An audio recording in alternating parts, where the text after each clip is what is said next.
Imagine a man so dangerous that kingdoms whisper his name only in locked rooms. Duke Vaelor Blackthorne doesn't ask for loyalty. He takes it. He doesn't negotiate. He conquers. And when the entire aristocracy tried to erase a woman right in front of him, he did something that would shatter every rule they'd built their world upon. Stay until the end to see how far a monster will go when he finally finds something worth protecting. Drop a comment with your city if you're watching this, and smash that like button because this story gets darker than you think. Das ist mir das passiert. The first time Vaelor Blackthorne killed a man, he was 14 years old. Not in battle. Not in some romanticized duel at dawn. In the stone cellar of his father's castle, while aristocratic assassins carved the old duke apart upstairs, and servants pretended not to hear the screaming. Young Vaelor found one conspirator trying to escape through the wine vaults. The boy didn't hesitate, didn't ask questions, just drove a fire poker through the man's throat and watched him drown in his own blood on the limestone floor. That was the night he learned the only truth that mattered. Power without ruthlessness was just weakness waiting to be slaughtered. 20 years later, Duke Vaelor Blackthorne ruled the northern duchy of Reverin like a warlord who'd forgotten how to sleep. Castle Blackthorne stretched along the frozen cliffs above the shattered sea, all brutal stone architecture and iron portcullises that groaned like dying animals when they opened. Crimson banners snapped against North Atlantic storms. The place looked like God had tried to build a cathedral and gave up halfway through, leaving only the wrathful parts. Inside those walls, weakness died quickly. Vaelor woke every morning at 5, trained with swords until his knuckles bled, then spent 12 hours crushing political enemies through legal warfare and economic strangulation. He ate meals alone, slept 4 hours, trusted no one completely. Every conversation was a negotiation. Every smile hid calculation. Even his own advisors feared the silences more than the shouting. He was 38 years old and looked like violence carved into human form. 6'3" of controlled brutality. Black hair kept military short. Gray eyes that tracked movement, like a predator deciding whether you were threat or food. Scars traced his knuckles from a decade of forcing men to understand consequences. He wore tailored black uniforms that cost more than most estates, moved through crowds like Moses parting the Red Sea, and spoke in a voice that made experienced generals check their footing. The kingdom called him the Iron Duke. His enemies called him worse. Vaelor called himself realistic. People are animals pretending to be civilized. He'd tell his war council during strategy sessions that lasted until dawn. They respond to strength or they respond to fear. Everything else is theater for people too weak to admit what they actually want. His council never argued. Not after what happened to Lord Marin. 3 years ago, Marin had tried playing diplomatic games with duchy resources. Embezzlement hidden behind shell companies and falsified contracts. Smart enough to think he could outmaneuver the Duke. Stupid enough to believe Vaelor wouldn't notice. The Duke noticed everything. Marin was found hanging from the battlements of his own estate with a letter pinned to his chest. It listed every stolen coin, every falsified document, every lie he'd told the crown. The message was clear. Betray Blackthorne, and your corpse becomes a public service announcement. After that, loyalty wasn't optional. It was survival. But the thing about building an empire on fear is that eventually you forget what anything else feels like. Vaelor stood at the top of a power structure he'd bled to create, surrounded by people who respected him, feared him, obeyed him, and not a single one who actually knew him. He told himself that was the price. He told himself he didn't care. He told himself a lot of things during those long northern nights when even exhaustion couldn't drag him into sleep. Then came the autumn social season, and everything Vaelor had built his life around started cracking. House Evermere's estate sat 2 hours south of Blackthorne territory, all manicured gardens and white marble columns that screamed old money trying desperately to look relevant. The place reminded Vaelor of a museum, beautiful, expensive, and completely dead inside. He'd only accepted their invitation because refusing would have created political complications he didn't need. The Evermeres were connected to half the royal court. Their votes mattered in Parliament, and Count Evermere, while spineless, controlled enough agricultural trade routes that pissing him off meant economic headaches. So Vaelor showed up to their ridiculous autumn gathering, made small talk with aristocrats who bored him to near violence, and counted the hours until he could leave without causing a diplomatic incident. That was the plan, anyway. Then he overheard something that changed the entire trajectory of his carefully controlled existence. The corridor outside the main ballroom was empty except for voices drifting through a half-open door. Vaelor had stepped away from the party to escape another conversation about hunting seasons and bloodline purity. He was checking his pocket watch, calculating how soon he could fake an emergency and escape, when Lady Seraphine Evermere's voice cut through the silence like a knife through silk. "She is useless to us now." Vaelor stopped walking. Something in that tone, the casual cruelty, the complete absence of hesitation, triggered every predatory instinct he'd spent years honing. "The girl had her chance," Lady Seraphine continued. "5 seasons we've kept her hidden while Isabel flourished. 5 seasons of excuses and complications. Enough." A man's voice responded. Count Evermere, weak, uncertain. "Perhaps we could find her a modest match in the countryside, someone who wouldn't expect to—" "Modest?" Seraphine laughed. "Darling, she's 24 years old with no connections, no dowry worth mentioning, and the social grace of a frightened rabbit. No one wants damaged goods. Send her to your sister's estate in the provinces before the royal season begins. Let her disappear quietly. Isabel's prospects are finally improving, and I won't let Evelyne's existence sabotage everything we've built." Vaelor moved closer to the doorway. Through the gap, he could see 3 people in what looked like a private study. Lady Seraphine stood near the fireplace in emerald silk that probably cost more than his warhorse. Count Evermere sat slumped in a leather chair looking like a man being slowly digested by guilt. And between them, perched on the edge of a settee, like she was afraid to take up space, sat a young woman Vaelor didn't recognize. She wore a simple gray dress that looked a decade out of fashion. Her dark blonde hair was pulled back severely. She kept her hands folded in her lap, fingers twisted together so tightly the knuckles had gone white. And her eyes, silver gray, enormous, too aware, were fixed on the carpet like she was trying to memorize the pattern. "Father," she said quietly. Count Evermere wouldn't look at her. "It's for the best, Evelyn, you understand. Your mother, before she passed, she would have wanted you settled, comfortable. The countryside is lovely this time of year. You're exiling me." The words came out so soft Vaelor almost missed them. Lady Seraphine smiled. "Don't be dramatic. We're providing you with a generous living situation away from the pressures of court. You should be grateful." "Grateful?" Evelyn finally looked up, and Vaelor saw something flicker across her face. Not defiance exactly, but recognition. The look of someone who'd just watched the last card in a rigged game get played. "Of course. Thank you for your generosity, stepmother." The venom in that last word was so carefully controlled that Vaelor almost respected it. Lady Seraphine didn't notice. Or didn't care. "Wonderful. We'll make arrangements next week. Now compose yourself and return to the ballroom. And Evelyn, smile. You look like someone died." "Someone did," Evelyn said softly. "A long time ago." She stood slowly, smoothed her dress, and walked toward the door with her spine straight and her face completely blank. Vaelor stepped back into the shadows as she passed. She never saw him watching, but he saw her, and something cold and furious uncoiled in his chest. Teats. The rest of the evening passed in a blur of aristocratic noise that Vaelor barely registered. He moved through conversations on autopilot, his mind replaying that scene over and over like a broken projection reel. Send her away, erase her, pretend she never existed. Also, the younger daughter could shine brighter. It wasn't the cruelty that bothered him. Vaelor had seen worse, done worse, become worse. It was the casual efficiency of it. The way they'd negotiated a human being's disposal, like discussing which horses to sell. The father's cowardice. The stepmother's smile. The girl's forced gratitude for her own erasure. He'd watched Evelyn return to the ballroom and fade instantly into the background. No one approached her. No one acknowledged her. She stood near a marble column sipping wine she barely touched, and it was like watching a ghost haunt a party full of people who'd killed her years ago. Vaelor found himself studying her when he should have been networking. She was beautiful in that understated way people missed unless they were actually paying attention.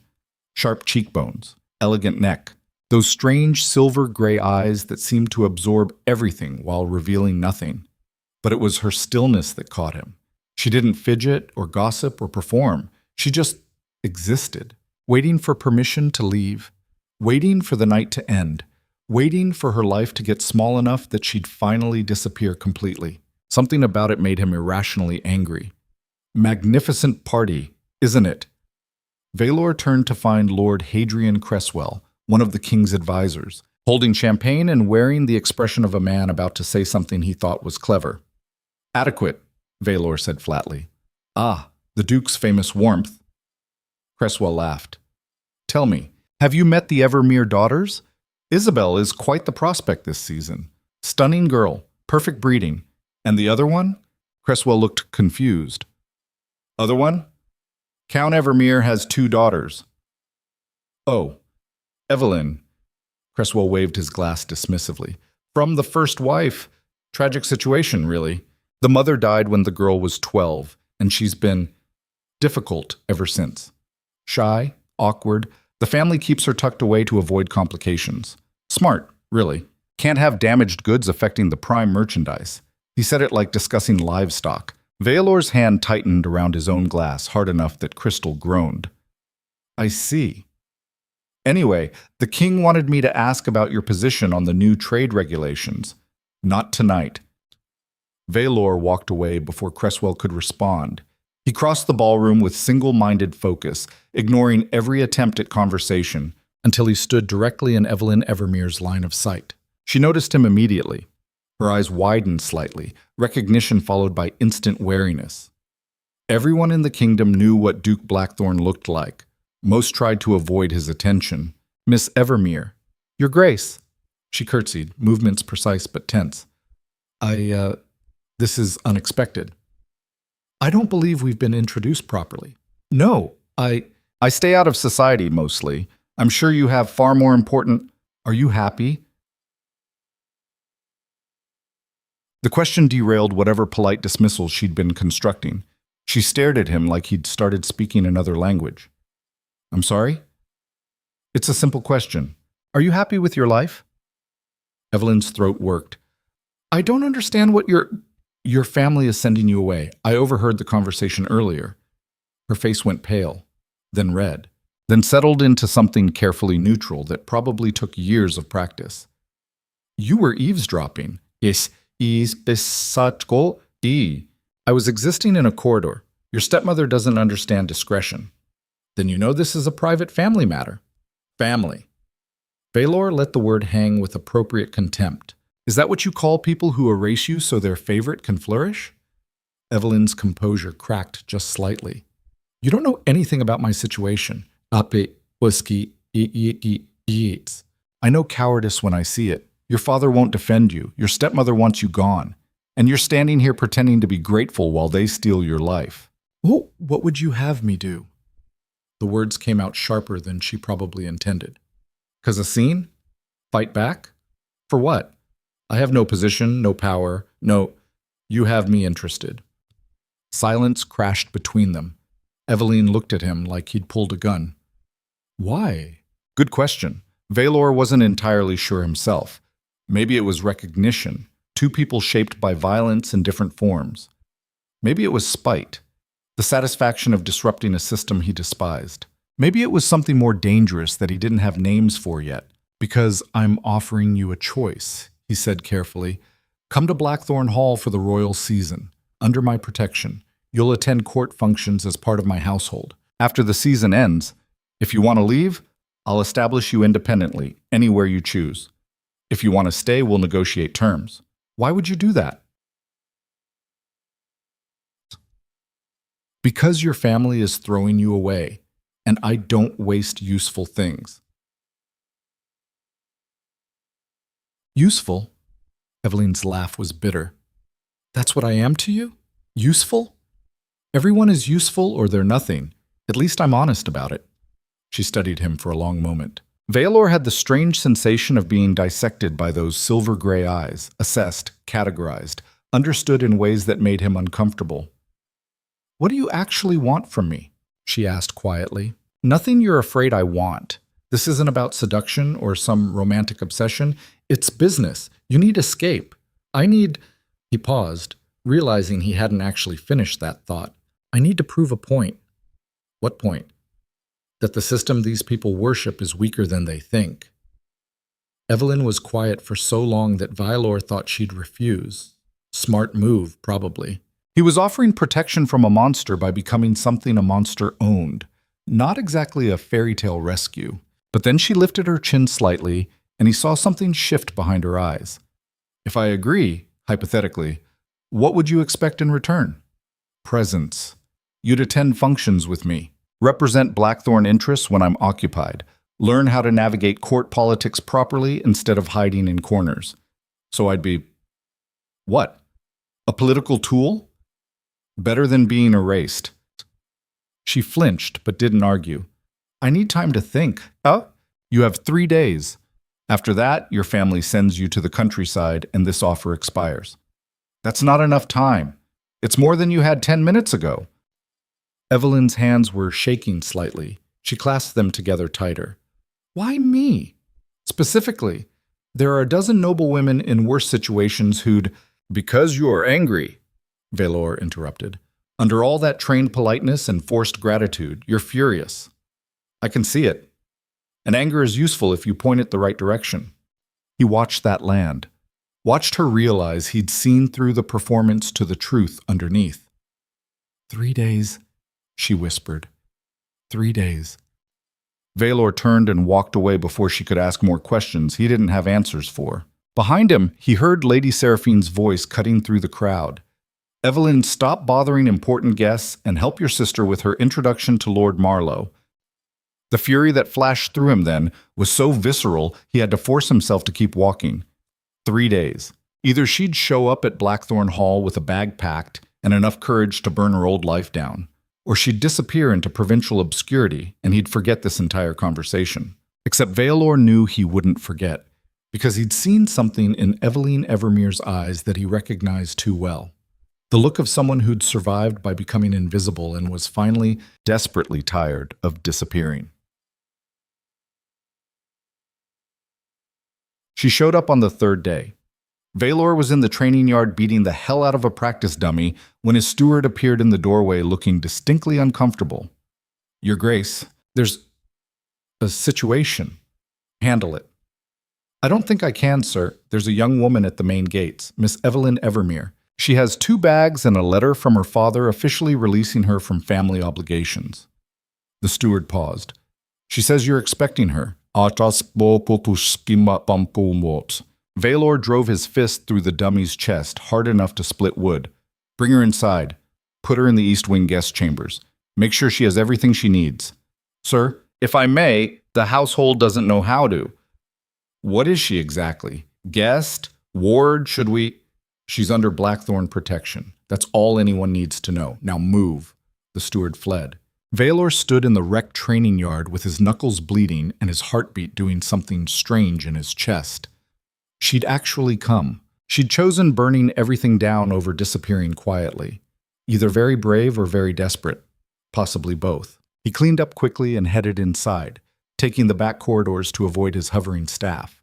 By the time he reached the East Wing, Evelyn was already there, standing in the middle of the guest chamber looking like she'd been dropped into someone else's life by mistake. The room was massive, 30 feet of stone walls, vaulted ceilings, windows overlooking the shattered sea. Tapestries worth more than her family's entire estate hung between iron sconces. A fireplace big enough to walk into burned low. The bed alone could have fit 6 people. Evelyn stood near the window with her 2 battered travel bags at her feet and an expression somewhere between overwhelmed and terrified. It's too much, she said when she noticed him in the doorway. It's adequate. For a visiting monarch, maybe. I can't. You can. You will. Get used to it. She turned to face him fully, and Vaelor saw the evidence of what the last 3 days had done to her. Dark circles under her eyes, red patches on her hands from nervous washing. The gray dress she wore was the same one from the party, slightly more wrinkled now. My father signed the papers this morning, she said quietly. He didn't argue, didn't ask questions, just signed. My stepmother was smiling. Good riddance. That's my family. That's people who treated you like garbage. Don't confuse biology with loyalty. Evelyn wrapped her arms around herself. I don't know what I'm doing here. You're surviving. Same thing you've been doing for years, just in a different location. This feels dangerous. It is dangerous. I'm dangerous. This entire situation is dangerous. But it's also your choice, which is more than you had 3 days ago. It's all us or just. She looked at him for a long moment, and Vaelor had the unsettling sensation of being seen completely. Armor stripped away, motives exposed, all the broken parts he usually kept locked down suddenly visible. "You're not actually doing this out of kindness, are you?" she asked. "This is about control, proving you can take something they threw away and remake it into something valuable." Vaelor smiled, genuine, surprised. "You're smarter than you pretend to be." "I've had a lot of practice being underestimated." "Then stop. Not here. In this house, you don't hide what you're capable of. And if what I'm capable of disappoints you, then you'll have disappointed the most difficult person in the kingdom. Congratulations, the bar is high." While something shifted in her expression, fear loosening slightly into something that might have been determination. "What happens now?" "Now you rest.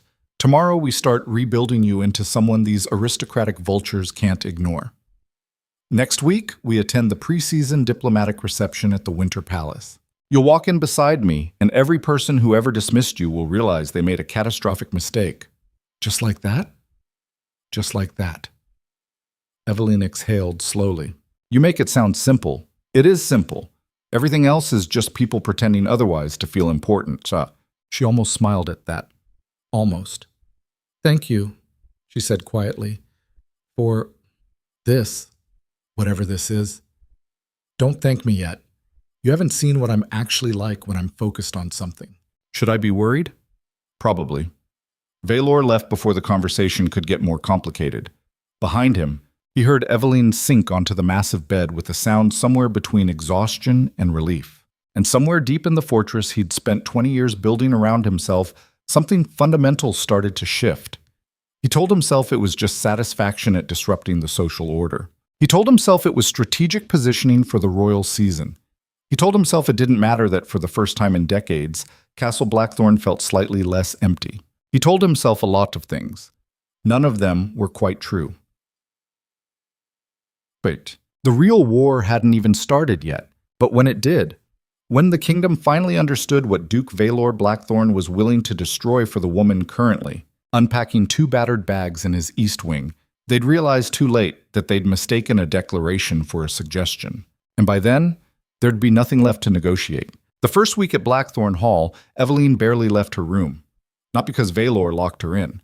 Not because anyone told her to hide. But because the sheer magnitude of what she'd done, burning her entire life down in 72 hours, hit her like a freight train the moment she stopped moving. She'd stand at the window overlooking the shattered sea and wonder if she'd made the biggest mistake of her life or the only real choice she'd ever had. The distinction felt important but impossible to nail down. The servants didn't know what to make of her. They'd circle her presence like birds around a cat, polite but confused. A guest wouldn't stay this long. A ward would have paperwork. A mistress would have access to the Duke's private chambers. Evelyn existed in some undefined category that made everyone uncomfortable, including herself. On the 5th morning, she woke to find a note slid under her door in aggressive handwriting that could only belong to one person. "Stop hiding. Breakfast, East Dining Room, 20 minutes. No signature, no please, just expectation." Evelyn arrived in 19 minutes wearing the least worn of her 3 dresses and found Vaelor already seated at a table big enough to host a military strategy session. He was reading correspondence and eating like someone who'd forgotten food was supposed to have taste. Black coffee, dry toast, some kind of meat that looked like it had been punished before cooking. He glanced up when she entered, assessed her in 2 seconds. "You look like you haven't slept." "Good morning to you too." "It's not good or bad. It's morning. Sit." Evelyn sat across from him, acutely aware of how the massive room made her feel even smaller. Servants materialized with food she hadn't ordered. Eggs, fruit, bread that actually looked edible. She picked at it while Vaelor went back to his letters. The silence stretched. "Are you always this pleasant in the morning?" she finally asked. "I'm being pleasant. You should see me when I'm irritated." "I'm terrified to imagine it." The corner of his mouth twitched. Might have been a smile. Hard to tell. He set down his correspondence and focused on her with that unsettling intensity that made her feel like a problem he was solving in real time. "You've been hiding for 5 days. I've been adjusting. You've been afraid. There's a difference." He leaned back in his chair. Here's what's going to happen. Today you meet my staff properly. Learn the house. Tomorrow we start preparing you for court. You have 3 weeks before the Winter Palace reception. That's not a lot of time to undo 24 years of training yourself to be invisible. And if I can't, you will. You're very confident about something you have no evidence for. Boss, małopoti shoits. I have plenty of evidence. You walked away from your entire family with 2 bags and a letter. Most people can't even quit jobs they hate. You burned your whole life down in 3 days. That takes more spine than most nobles have in their entire bodies. Evelyn stared at her plate. Or stupidity. Same thing sometimes. The difference is what you do next. A servant refilled coffee cups. Vaelor waited until they left before continuing. Your family spent years convincing you that you were the problem. Too quiet. Too awkward. Too much space taken up by the wrong daughter. They needed you to believe that so they didn't have to feel guilty about erasing you. He paused. It was a lie, and now you're going to learn how to stop performing it. Just like that. Just like that. Evelyn met his eyes. Why do you care? I don't. Not the way you think. Vaelor's voice was clinical. But I do care about efficiency.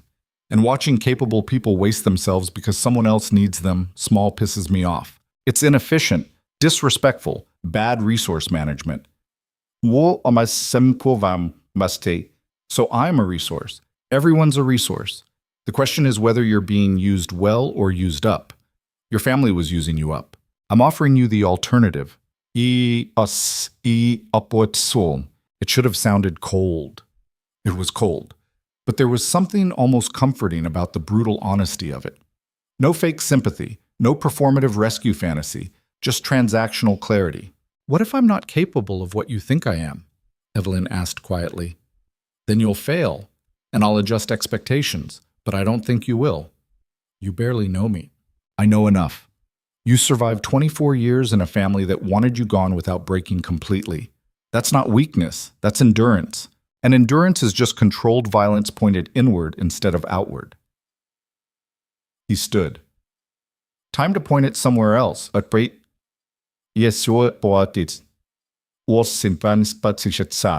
The transformation didn't happen overnight. It happened in brutal increments over 3 weeks that felt like psychological warfare disguised as education. Vaelor assigned her a tutor, an older woman named Helena, who'd served as governess to half the noble houses in the kingdom and had the warmth of a prosecutor at trial. She took one look at Evelyn and said, "We have a lot of work to do."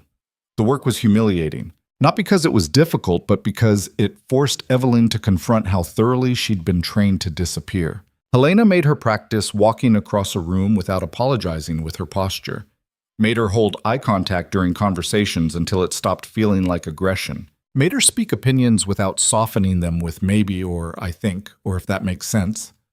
Every time Evelyn tried to fold herself smaller, Helena would stop her. Again, without the apology this time. But I didn't mean to. You did. You meant to take up less space so I'd feel more comfortable. Stop managing other people's emotions and state what you actually want.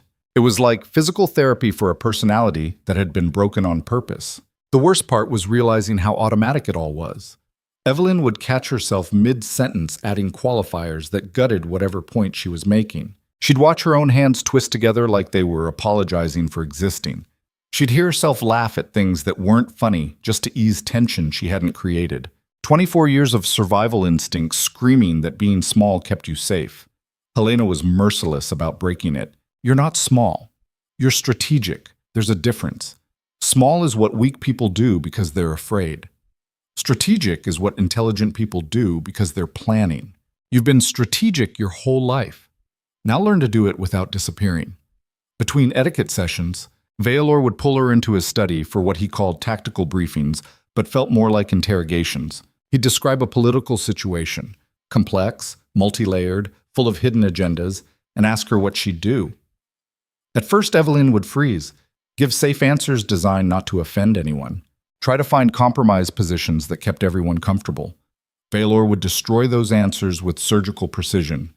You just gave away all your leverage to make people like you. Why? Because that's how you survive when you have no power. You have power now. Use it or lose it. He'd make her try again and again. Until she stopped trying to make everyone happy and started thinking like someone who understood that politics was violence with better table manners. Some days she hated him for it. The relentless pressure, the refusal to accept soft answers, the way he'd look at her like he was dissecting something to understand how it worked. But other days, she'd catch herself speaking without apologizing first, and the rush of it felt like breathing after drowning. The household adjusted slowly. Servants stopped tiptoeing around her when they realized she wasn't going to cause drama. The steward started asking her opinion on household matters, testing whether she'd actually make decisions or defer everything to the Duke. She made decisions, small ones at first, then larger ones when she realized Vaelor didn't care as long as the house ran efficiently. He was gone most days anyway. Meetings with Parliament, trade negotiations, dealing with duchy business that seemed to require his personal attention to prevent people from trying to screw him over. But he'd always return by dinner, and they'd eat together in that massive dining room while he'd dissect the day's political maneuvering like a forensic analyst explaining a crime scene. Evelyn started asking questions. Not polite questions designed to show interest. Real questions about how power actually worked. Why certain nobles held influence despite having no money. How trade routes became weapons. Why the King's Council feared Vaelor but kept him close. And Vaelor would answer with the kind of brutal honesty most people spent their lives avoiding. Because the king is weak, and weak rulers need strong vassals to do the violence they can't admit they want done. I'm useful. That buys me freedom until the second I'm not useful. And then I become a threat they'll try to eliminate. Does that worry you? No. I'm very good at staying useful. Somewhere during the third week, Evelyn realized she'd stopped thinking about her family. Not consciously decided to stop, just noticed one morning that she hadn't thought about her father's cowardice, or Seraphine's smile, or Isabel's oblivious comfort in 24 hours. It felt like a limb she'd carried her whole life had been amputated, and she was only just noticing the weight was gone. The night before the Winter Palace reception, Helena declared her ready. You'll do fine. Just remember, you're not performing for their approval. You're allowing them to see you. There's a difference. Evelyn stood in front of the mirror in her room wearing a gown Vaelor had commissioned. Deep, midnight blue silk that made her eyes look silver instead of gray. Cut to fit her exactly instead of hiding her like her old clothes did. Her hair was styled properly for the first time in years. She looked like someone who belonged in aristocratic spaces instead of someone apologizing for occupying them. She barely recognized herself. There was a knock. Vaelor entered without waiting for permission because he never did. He stopped when he saw her. For 3 seconds, he just stared, and Evelyn watched something flicker across his face that she couldn't quite identify. Then it was gone, buried under his usual controlled assessment. That'll work. That's all you have to say. What else do you want? You look like someone who can stand next to me without the entire court assuming you're being held hostage. That was the goal. Evelyn turned from the mirror. Are you ever actually impressed by anything? Not often. That must be exhausting. Yes. It's efficient, keeps expectations realistic. He moved closer, and Evelyn noticed he'd dressed for the reception too. Formal military uniform, black with silver accents, medals she'd never seen him wear before. He looked like a general preparing for war. Tomorrow night, every person who dismissed you will see exactly how wrong they were. How does that feel? Terrifying. Good. Fear keeps you sharp. Just remember, you're not asking permission to exist anymore. You're informing them of reality. They can adjust or not. Their choice. And if they don't adjust, then they'll learn what happens when people make the mistake of thinking I'm making suggestions instead of statements. The way he said it, calm, certain, completely devoid of bluff, sent ice down Evelyn's spine. You'd actually go to war over this.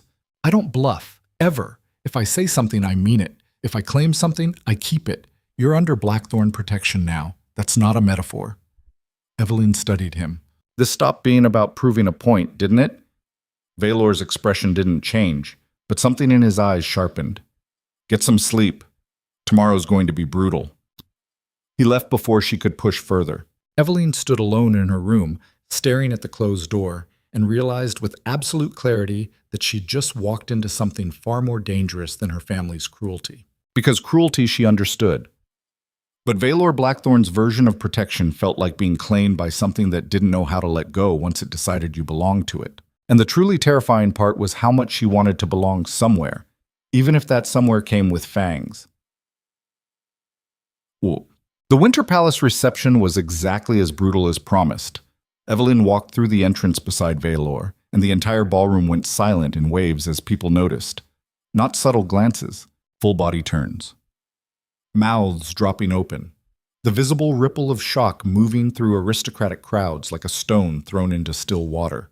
Because Duke Vaelor Blackthorne had just arrived with the Evermere family's discarded daughter on his arm, like she was something precious instead of something forgotten. The whispers started immediately. Why is she here? I thought she'd been sent away. Is that really Evelyne Evermere? What is the Duke doing with her? She looks different. Is he courting her? That can't be. She has nothing to offer. Maybe she's his mistress. No, he'd never be that public about a mistress. Then what is she? Evelyn felt every eye like a physical weight. Her instinct screamed to apologize with her posture, to shrink, to find a corner and disappear before someone asked questions she didn't have good answers for. Then she felt Vaelor's hand on the small of her back, firm, proprietary, completely unbothered by the attention they were drawing. Breathe, he said quietly, and stop looking like you're waiting for permission. You don't need it. Everyone's staring. Good. Let them stare. Let them wonder. Let them realize they miscalculated. He guided her forward into the crowd, and Evelyn forced herself to keep her spine straight and her expression neutral. Not smiling, not apologizing, just existing in space like she had every right to be there. They made it approximately 10 feet before Lady Seraphine materialized in front of them like a beautiful nightmare. Your Grace, what an unexpected pleasure. Her smile was acid in silk form. Then her eyes landed on Evelyn, and the smile sharpened. Evelyn, I didn't realize you'd be attending tonight. We were told you'd settled into the countryside. Plans changed, Evelyn said. Clearly. Seraphine's gaze flicked to Vaelor. I hope my stepdaughter hasn't been an inconvenience. She tends to need quite a bit of guidance in social situations. She's managed perfectly well without yours, Vaelor said flatly. The temperature dropped 10 degrees. Seraphine's smile didn't waver, but her eyes went cold. Of course. I'm sure you've been very generous with your time. Though I would hate for Evelyn to become a burden. She's not a burden. She's under my protection. Those are different categories. Protection. Seraphine tested the word like tasting poison. How fortunate for her. Though I wonder what the court will make of such an unusual arrangement. I don't spend time wondering what the court thinks about anything I do. Vaelor's voice could have cut steel. Mostly because I don't care. Someone laughed behind them. Seraphine's face went rigid. Well, I'm sure you both have people to greet. Evelyn, do try not to embarrass the family name too badly. She swept away an emerald silk that cost more than kindness. Evelyn realized her hands were shaking. She's going to make this as difficult as possible, she whispered. Let her try. You don't understand. She has influence, connections. She can do nothing. Vaelor turned to face her fully. Look at me. Evelyn met his eyes. Your stepmother has exactly as much power as people believe she has. I have more. Substantially more. So unless she's planning to challenge me directly, which she won't because she's not that stupid, she's just noise. Ignore her. It's not that simple. It's exactly that simple. You're just used to complicated because complicated let people control you. He paused. She's trying to make you feel small again. Don't let her. Before Evelyn could respond, another voice cut through the ambient noise. Duke Blackthorne, what an entrance. They turned to find Lord Lucien Valcrest approaching with a smile that looked friendly until you noticed it didn't reach his eyes. Young, handsome in that aristocratic way that involved perfect breeding and expensive tailors. He'd been rising through court ranks for the last 2 years on charm and calculated political maneuvering. Vaelor's posture shifted imperceptibly. Not quite hostile, but definitely not friendly. Valcrest, I don't believe I've had the pleasure. Lucien turned his attention to Evelyn, and she felt immediately assessed and categorized. Miss Evermere, correct? I've heard so much about you. Nothing good, I'm sure, Evelyn said before she could stop herself. Lucien laughed. On the contrary, the Duke doesn't associate with boring people. The fact that you're here at all is a glowing recommendation. It sounded like a compliment. It felt like a threat. Dance with me? Lucien extended his hand to Evelyn. Unless His Grace objects to sharing. The ballroom seemed to hold its breath. Vaelor's expression remained perfectly neutral, but Evelyne felt the tension radiating off him like heat from a furnace. "One dance?" he said. "Then you return her." Child? Well, he return her, like property, like something borrowed temporarily, but fundamentally owned. Lucian's smile widened. "Of course." Evelyn took his hand because refusing would have caused a scene, and they moved on to the dance floor while half the aristocracy watched with barely concealed fascination. The music started. Lucien pulled her into position, proper distance, perfect form, everything technically correct and completely calculated. "You've caused quite the stir," he said as they began moving. "The Duke doesn't usually bring guests to court functions." "I'm told I'm an unusual situation. That's one word for it." Lucien spun her smoothly. "Tell me, Miss Evermere, what exactly is your arrangement with Blackthorne? The rumors are varied. That's really none of your concern." "Oh, I disagree. When the most powerful man in the kingdom suddenly takes interest in a previously unknown noblewoman, it becomes everyone's concern, especially those of us who pay attention to shifts in power dynamics." Evelyn met his eyes and saw calculation looking back. This wasn't friendly curiosity. This was intelligence gathering. "I'm under his protection. That's all you need to know." Protection. Lucian's smile turned sharp. "Interesting word. Protection from what exactly? Your family? Society? Or are you the thing he's protecting the kingdom from?" The question landed like a blade between ribs. "I'm just a woman trying to survive," Evelyn said carefully. "No one beside Duke Blackthorne is just anything. You're either leverage or liability. I'm trying to figure out which." "Why does it matter?" "Because leverage can be negotiated with, liability can be eliminated. And I like to know which strategies apply to which problems before problems become crises." The threat was so casual it took Evelyn a second to register it. "Are you threatening me?" "I'm explaining reality. The Duke has enemies, more than he probably admits. And enemies study weaknesses. You, Miss Evermere, look an awful lot like a weakness dressed in expensive silk." The music ended. Lucien stopped moving but didn't release her hand. "Enjoy your time at Blackthorne Hall," he said pleasantly. "But remember, protection only works if the protector stays interested. And powerful men are notoriously fickle." He released her hand and walked away before Evelyn could respond. She stood frozen on the dance floor, heart hammering, while the implications of what had just happened crashed through her consciousness like breaking glass. Then Vaelor was there, his hand wrapping around her wrist. Not gentle, not rough, just absolute. "What did he say to you?" "Nothing, just conversation." "Don't lie, your hands are shaking." Evelyn looked up at him and saw something dangerous in his expression. The kind of dangerous that made other men step back without consciously knowing why. "He wanted to know what I am to you, whether I'm leverage or liability." "What did you tell him?" "That I'm under your protection. He said protection only works if you stay interested." Vaelor's jaw tightened. "He's testing boundaries, seeing if he can rattle you. Make you doubt this arrangement. Is he right? About what? Am I a weakness? Something your enemies can use against you?" The question hung between them while the ballroom swirled around their stillness. Vaelor pulled her closer, close enough that anyone watching would see it as proprietary rather than protective. "Listen carefully," he said, voice low enough that only she could hear. "Lucien Valicrest is ambitious and clever and fundamentally stupid because he thinks other people think like him. He sees you as a tactical opportunity because that's what he'd do with someone in your position. But he's wrong about what you are." "Then what am I?" His eyes locked onto hers with intensity that felt like falling. "Mine." The word hit like a gunshot. Not possession, not ownership. Something more absolute than either. A declaration that bypassed negotiation entirely and landed straight in territory that didn't have polite words. Evelyn's breath caught. That's not an answer. It's the only answer that matters. And every person in this ballroom is about to understand exactly what it means.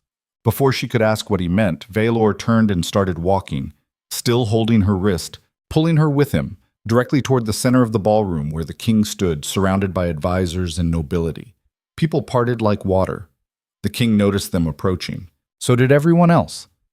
Vaelor stopped in front of the throne and bowed with exactly enough respect to avoid insult, but not enough to indicate submission. Then he pulled Evelyne forward beside him. "Your Majesty." The king looked between them with barely concealed confusion. "Duke Blackthorne, Miss Evermere, an unexpected pairing." "Not anymore."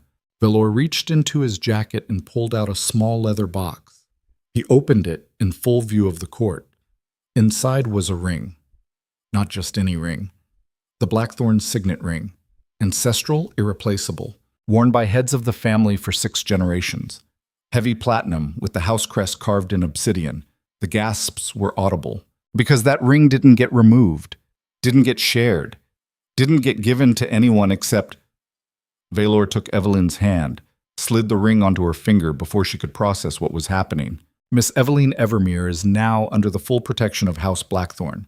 Any insult against her is an insult against me. Any threat against her is a declaration of war. Any person who questions her presence or position in this court will answer to me personally. Complete silence. The king stared. The advisors stared. The entire ballroom stood frozen in collective shock, because Vaelor had just claimed her publicly, not as a mistress or ward or political tool, as something that carried his name and authority, something that belonged to him so completely that attacking her meant attacking him. Evelyne looked down at the ring on her hand, too large, meant for a man's finger, absurdly heavy, and felt reality tilt sideways. This wasn't protection, this was ownership. This was a line drawn in blood across the entire kingdom. She looked up at Vaelor, breathless and terrified, and something else she didn't have words for yet. "You can't just, I already did." His hand tightened around hers, and Evelyne saw the truth in his eyes. He meant every word. And there was no going back from this. Not for him. Not for her. Not for anyone stupid enough to test whether Duke Vaelor Blackthorne was making suggestions or carving commandments into stone. The ballroom erupted in whispers that felt like screaming, and Evelyne realized with absolute crystal clarity that her life had just transformed from survival into something infinitely more dangerous. Because she'd just become the weakness that could destroy the most powerful man in the kingdom. And he'd claimed her anyway, on purpose, in front of everyone, daring them to try taking what belonged to him. The declaration wasn't romantic, it was territorial, and every noble in that ballroom understood immediately that the game had changed. The Duke had just placed his most valuable piece on the board beside his king and announced that moving it meant war. And Vaelor Blackthorne didn't threaten war. He delivered it. The question now wasn't if someone would challenge him. It was when, and what they'd be willing to destroy to do it. The ride back to Blackthorne Hall happened in absolute silence. Evelyne sat across from Vaelor in the carriage, with his ring still burning on her finger like a brand. Too heavy, too visible, too permanent. She kept twisting it without thinking, and every rotation reminded her that she was wearing something that had belonged to 6 generations of Blackthorne rulers and now somehow belonged to her. Except it didn't belong to her. It belonged to whatever Vaelor had decided she was in front of the entire court. He sat watching the darkness beyond the window, face carved from stone, hands clasped loosely, like a man who'd just executed a perfect military maneuver and was waiting to see which dominoes would fall first. Finally, Evelyne couldn't take the silence anymore. "What the hell was that?" Vaelor turned his head slowly. "Necessary. That wasn't necessary. That was insane. You just told the entire kingdom that I'm... What exactly? Your property? Your ward? Your... Mine. I told them you're mine. The categories don't matter. They matter to me." "Why?" "You wanted protection. I gave you the most absolute protection that exists in this system. No one can touch you now without declaring war on House Blackthorne." "Problem solved. You could have warned me." "No, I couldn't. Because you would have argued and we would have wasted time negotiating something that wasn't negotiable. This was always where we were heading the moment you showed up at my gates with 2 bags and enough spine to actually leave." Evelyne stared at him. "You planned this from the beginning. I planned to protect you." The method became clear tonight when Valacrest decided to test boundaries. He needed to understand that there are no boundaries. You're not available for political maneuvering or social games or whatever aristocratic nonsense these people think passes for strategy. You're removed from the board entirely because you're on my side of it now. And if I don't want to be on your side, something dangerous flickered in Vaelor's eyes. Then you should have stayed in the countryside and disappeared like your family wanted. But you didn't. You came here. You let me build you into someone who could stand in that ballroom without apologizing for existing. You can't walk that path halfway and expect to go back when it gets uncomfortable. This isn't uncomfortable. This is terrifying. Good. Fear means you're paying attention. The carriage lurched over uneven road. Evelyne gripped the seat to steady herself and felt the ring shift on her finger. Take it back. No. Vaelor. No. His voice cut like steel. That ring stays exactly where it is until I decide otherwise. And I'm not deciding otherwise because some lord with ambitions and an inflated sense of his own cleverness made you doubt what we're building here. We're not building anything. You're claiming me like territory. Same thing. It's not the same thing at all. Vaelor leaned forward slightly, and Evelyne felt the weight of his full attention like gravity shifting. Do you know what Valicrest was actually doing tonight? He was measuring, testing to see if you're a weakness he can exploit. If you're something I care about more than power. Because if you are, then suddenly I'm vulnerable in ways I haven't been in 20 years. And vulnerable means negotiable. And I don't negotiate. So what am I supposed to be? Just another weapon in your arsenal? You're supposed to be exactly what you are. Someone under my protection who gets to exist without constantly calculating how to survive the next social assassination. But protection only works if people believe I'll follow through on threats. Tonight I made them believe it. By putting your family ring on my finger like some kind of medieval warlord. Yes, Evelyne laughed. It came out bitter and slightly unhinged. You're absolutely insane. Probably. But I'm also right. And by tomorrow morning, every noble house in this kingdom will know exactly what happens if they try playing games with you. And what happens to me when you get bored. When this stops being interesting or useful or whatever the hell this actually is to you. The question hung in the darkness between them. Vaelor's expression didn't change, but something in his eyes went cold in a way that made Evelyne's breath catch. I don't get bored of things I claim. I either keep them or I destroy them. There's no middle ground. That's not reassuring. It's not meant to be reassuring. It's meant to be honest. The carriage stopped. They'd arrived at Blackthorne Hall, while Evelyn had been too focused on not screaming to notice. Vaelor climbed out first and offered his hand.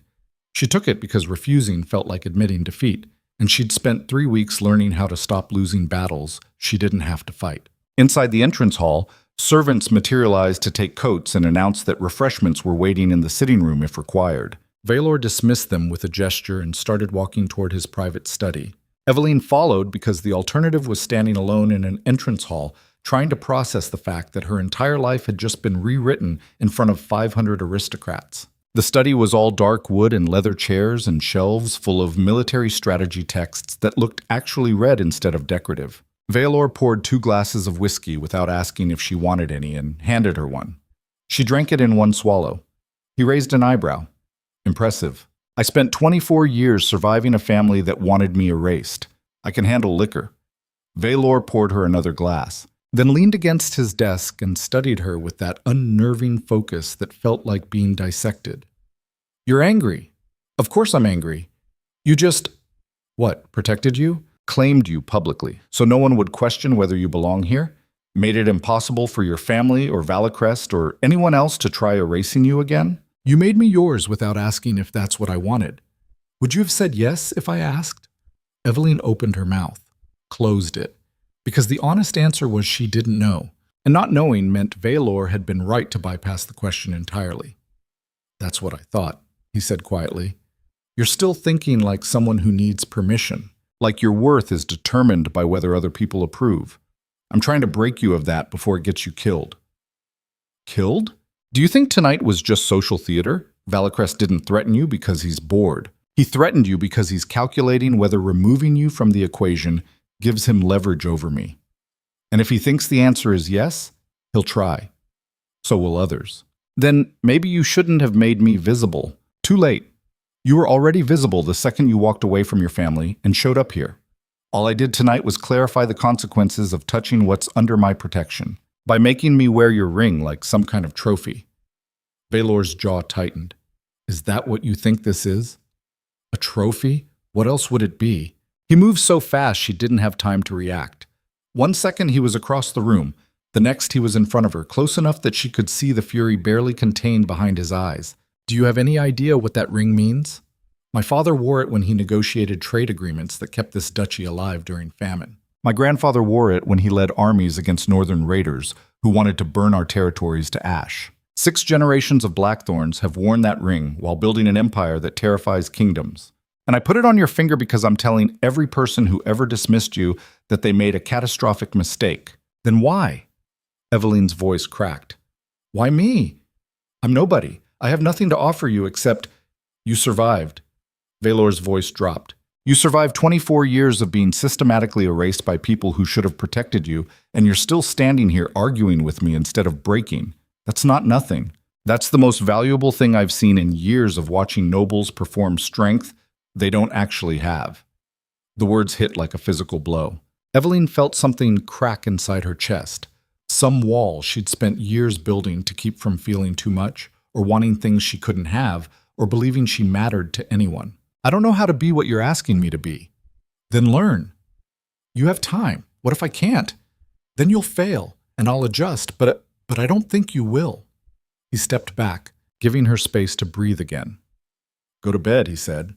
Tomorrow the fallout starts. You'll need to be ready. Ready for what? War.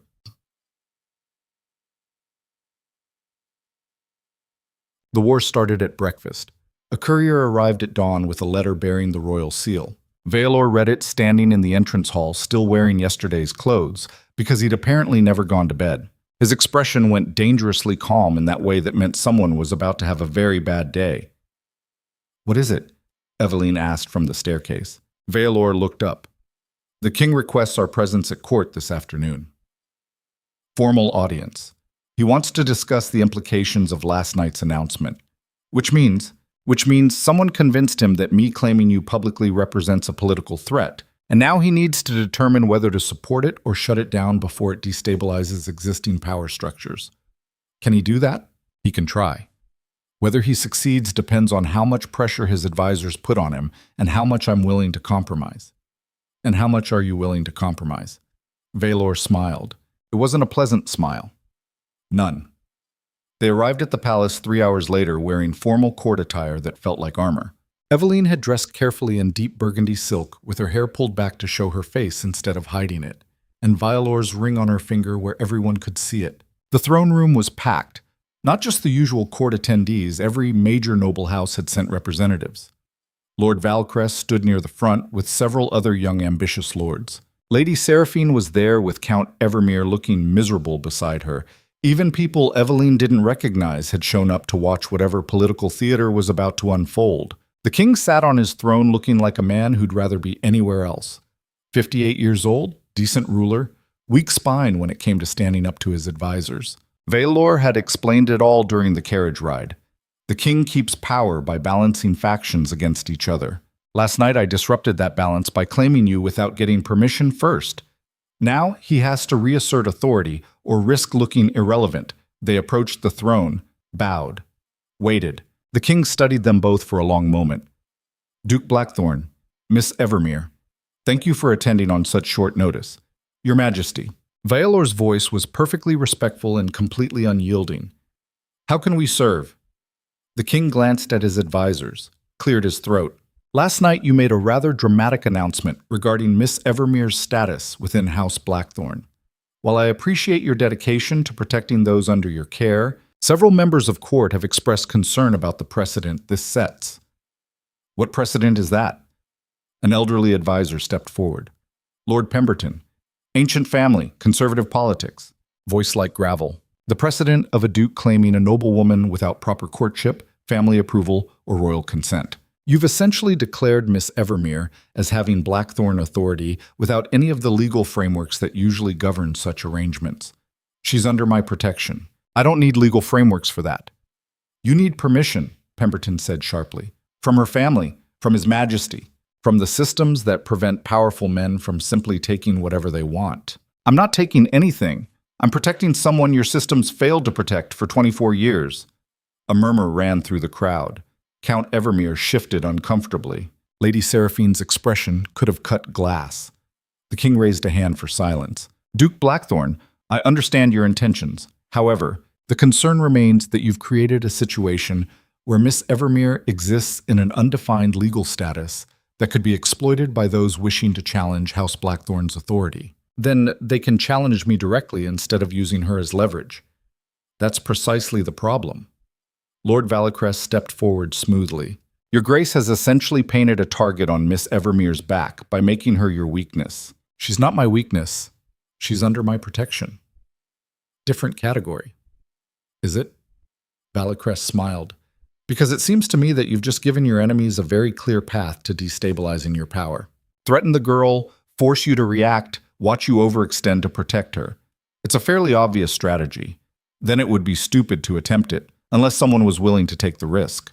The threat hung in the air like smoke. Vaelor's expression didn't change, but Evelyn felt the temperature in the throne room drop 10 degrees.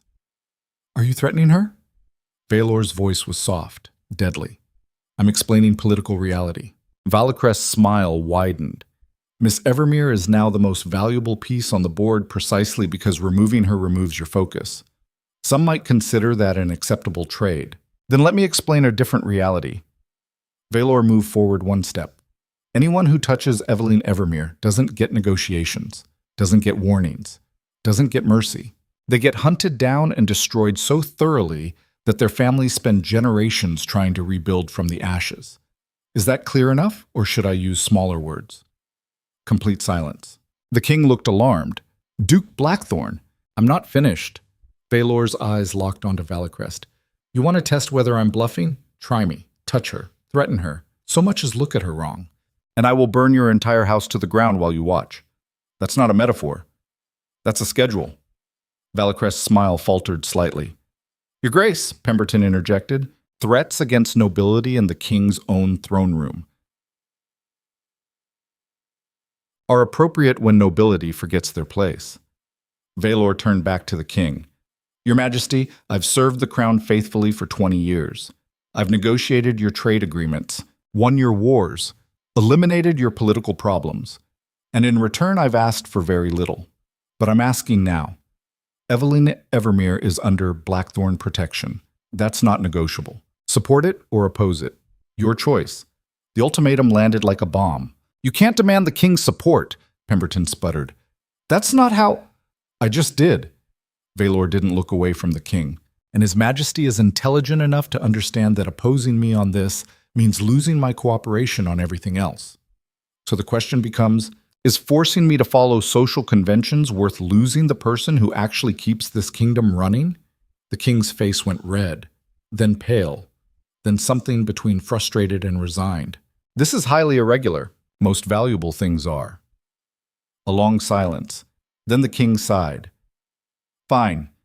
Miss Evermere will be recognized as under official Blackthorne protection with all associated legal authorities and immunities. However, and this is non-negotiable, Duke Blackthorne, any marriage arrangement will require royal approval.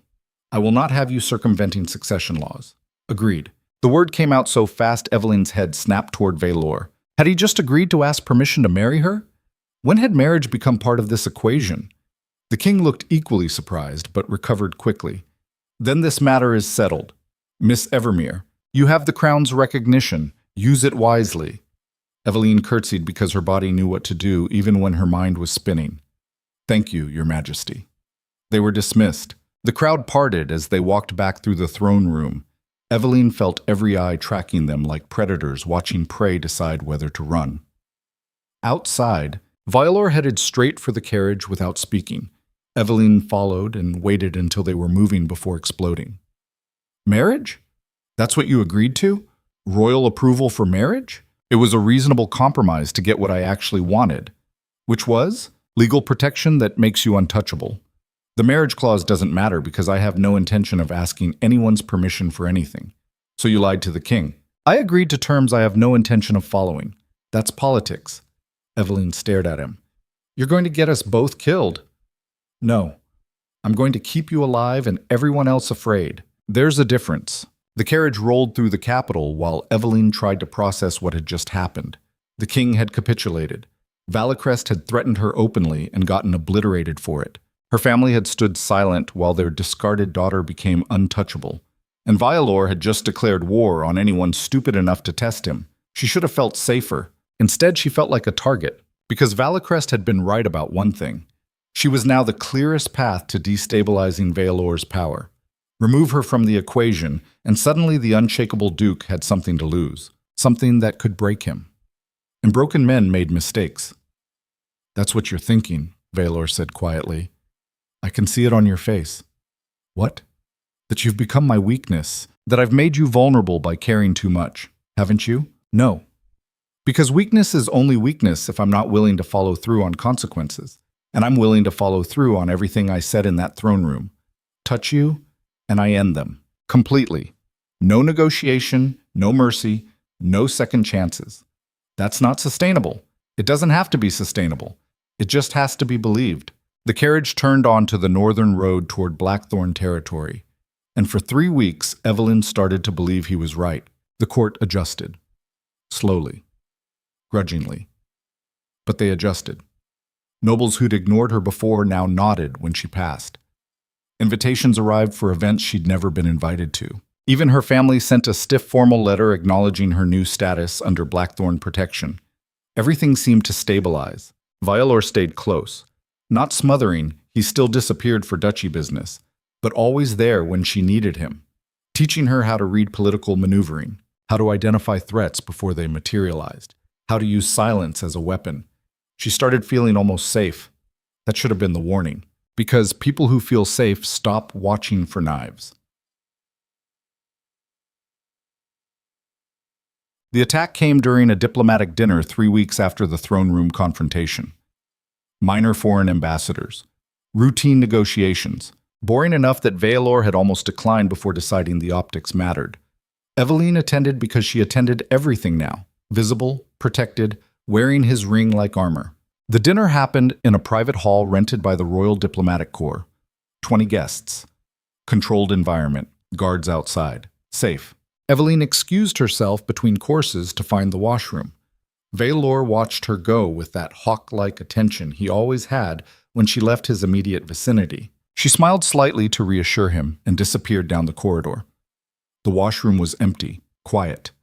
She was washing her hands when she heard the door lock behind her. She turned. Lord Vaelocrest stood blocking the exit with 2 other men she didn't recognize. All 3 were armed. Her heart stopped. "Miss Evermere." Vaelocrest's smile was cold. "Don't scream, don't fight. Just come quietly, and this ends fast." Evelyne's hand went to the knife Vaelor had given her 3 weeks ago, with instructions to keep it on her always. Small blade, sharp enough to kill if aimed properly. "Stay back. We're not going to hurt you." "Much." Vaelocrest moved forward slowly. "We just need you to send a message to His Grace." "What message?" "That even he can't protect everything he claims." One of the men lunged. Evelyne slashed blindly, connected with something that made him scream. Then Vaelocrest was on her, hand over her mouth, knife against her throat. "Drop it, or I cut now." The blade fell from her fingers. "Good girl." Vaelocrest's breath was hot against her ear. "Now, let's go have a conversation with the Duke about overconfidence." They dragged her toward the back exit. Evelyne tried screaming, but the hand clamped tighter, cutting off air. Her vision started tunneling. Then the door exploded inward. Vaelor came through like a force of nature, moving faster than should have been possible. He had a blade out, larger than hers, designed for killing, and the expression on his face was something beyond rage, beyond fury, murder in human form. "Release her." Vaelocrest pressed the knife harder against Evelyne's throat. She felt blood start trickling down her neck. "I don't think so. Drop your weapon, or I—" Vaelor threw his knife. It happened so fast, Evelyn barely processed it. The blade buried itself in the eye socket of the man holding her from behind. He dropped instantly. Vaelocrest's grip loosened in shock. Evelyne drove her elbow backward into his ribs and tore free. Vaelor was already moving. He hit Vaelocrest like a battering ram, driving him into the wall hard enough to crack stone. The knife went flying. Then Vaelor's hands were around Vaelocrest's throat, lifting him off the ground, squeezing. "Please!" Vaelocrest choked. "I was just—" "You touched her." The words came out calm, conversational, absolutely lethal. The third man tried running. Vaelor's other hand shot out, grabbed him by the collar, and slammed him face first into the floor. Bone cracked. The man stopped moving. Vaelor returned his full attention to Valicrest. I warned you. I told you exactly what would happen, and you did it anyway. It wasn't personal. Valicrest's face was turning purple. It is now. Don't! Valicrest's eyes were bulging. Please! Evelyn watched Vaelor's grip tighten, watched Valicrest's struggles weaken, watched the exact moment when defiance turned to terror, turned to acceptance that he was about to die. And then Vaelor looked at her. Their eyes met, and Evelyne saw something in his expression that made her chest tighten. He was asking permission. Not to kill Valicrest, he'd already decided that, but to do it in front of her, to show her exactly what he was when pushed, the monster underneath the Duke. She should have said no, should have stopped him, should have remembered that killing a lord in cold blood would cause political catastrophes neither of them could control. Instead, she nodded once. Do it. Vaelor snapped Valicrest's neck with one efficient twist. The body dropped like a puppet with cut strings. Silence crashed through the washroom. Vaelor stood over Valicrest's corpse, breathing hard, covered in blood that wasn't his, looking like exactly what he was. A man who'd just killed 3 people in under 60 seconds to protect something he'd claimed. Then he crossed to Evelyn and pulled her against his chest with shaking hands. Are you hurt? She couldn't answer, couldn't breathe, could only press her face against him and feel the adrenaline crashing through both of them like a tidal wave. Evelyn, his voice cracked. Are you hurt? No, I'm fine. They stood like that while guards started shouting outside and footsteps thundered down the corridor and reality came crashing back in all its complicated, brutal consequences. Vaelor had just murdered a noble lord in front of witnesses to protect her, and there was no walking this back. No negotiations, no political maneuvering that would make this disappear. He'd crossed a line that couldn't be uncrossed, and now everything they'd built was about to come apart. Because kingdoms didn't forgive nobles who killed nobles, no matter how justified, and Vaelor had just chosen her over his entire empire, on purpose, without hesitation. The bodies were still warm when the throne room doors burst open with enough force to crack hinges, and Evelyne realized with absolute horror that this wasn't the climax. This was just the beginning of the real war, because Vaelor had finally done something his enemies could use against him. He'd proven that she mattered more than his carefully constructed control. And that meant she'd just become the weapon that would destroy everything he'd spent 20 years building, unless she destroyed herself first. The throne room trial happened 48 hours after Vaelor killed 3 men in a washroom corridor. 48 hours of house arrest while the king's guards secured Blackthorne Hall and prevented anyone from leaving or entering. 48 hours of political maneuvering happening beyond walls Evelyne couldn't see. 48 hours of watching Vaelor pace like a caged predator, planning his next move while nobles across the kingdom sharpened their knives. Because he'd finally given them the opening they'd been waiting for. Murder. Witnessed. Undeniable. Even a duke couldn't walk away from 3 corpses without consequences. The morning of the trial, Evelyne woke to find Vaelor already dressed in full military regalia. Black uniform with silver insignia that marked him as commander of the northern armies. Medals he'd earned in actual combat instead of ceremonies. The Blackthorne crest embroidered over his heart in thread that looked like it cost more than most estates. He looked like a warlord preparing for war. You're going to fight them, she said quietly. He turned from the window. I'm going to remind them why they've been afraid of me for 20 years. They're going to try stripping your title, your lands, everything you've built. Let them try. Vaelor. Her voice cracked. You killed 3 people for me, in front of witnesses. There's no version of this that ends well. He crossed the room and cupped her face with hands that had snapped a man's neck 2 nights ago, and were somehow still capable of gentleness. There's a version where you're safe, and I don't care what it costs. That's the only version that matters. That's not rational? No, it's not. But rational stopped mattering the second Valicrest put a knife to your throat. His thumb traced the bandage covering the cut on her neck. Small wound, would heal in days. But Vaelor looked at it like someone had carved into his own flesh. I should have killed him slower, he said softly. Evelyne's breath caught. You're not sorry. No. I do it again. Right now, in front of the king himself. Because some lines don't get crossed without consequences. And touching you is the line. The word should have terrified her. should have made her realize she was standing beside something fundamentally dangerous that had stopped pretending to be civilized. Instead, she kissed him, hard and desperate and tasting like fear and something else she didn't have names for yet. Vaelor responded immediately, pulling her closer with the kind of controlled violence that reminded her exactly what he was capable of when pushed. When they broke apart, both breathing hard, his forehead pressed against hers. "Whatever happens today," he said quietly, "you stay behind me. You don't speak unless I tell you to. You don't react to anything they say. Understand? I'm not a child. You're the only thing I have left to protect. So yes, you'll do exactly what I say." The carriage ride to the palace happened in tense silence. The throne room was packed beyond capacity. Every noble house, every political faction, every enemy Vaelor had made over 20 years of refusing to play by rules designed to keep powerful men manageable. They'd all shown up to watch him finally face consequences for believing he was above the systems that governed everyone else. Evelyn walked beside him through the crowd with her spine straight and Vaelor's ring still burning on her finger. She felt every eye tracking them like wolves watching prey stumble into a trap. The king sat on his throne looking older than he had 2 days ago. Tired. Resigned. Like a man about to do something he knew was necessary and hated anyway. "Duke Vaelor Blackthorne," his voice echoed through the chamber.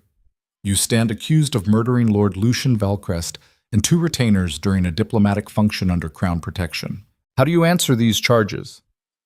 Vaelor's voice was steady, unbowed, guilty. Gasps rippled through the crowd. The king's expression tightened. "You admit to the killings." "I admit to killing 3 men who were in the process of kidnapping and potentially murdering someone under my protection. Self-defense is not murder under crown law." Lord Pemberton stepped forward. "Self-defense requires imminent threat to one's own life. You killed 3 men to protect Miss Evermere. That's vigilantism at best and premeditated murder at worst. They had a knife to her throat." Vaelor's voice dropped dangerously. "How imminent does a threat need to be before I'm allowed to respond? You could have subdued them, called guards, used non-lethal force. I used the force necessary to ensure she survived. If that makes me guilty of caring more about her life than following arbitrary rules of engagement, then yes, I'm guilty." Another murmur through the crowd. Count Evermere stepped forward, looking like he'd rather be anywhere else. "Your Grace, no one questions your dedication to protecting Miss Evermere. However, the manner in which you did so has created significant political complications.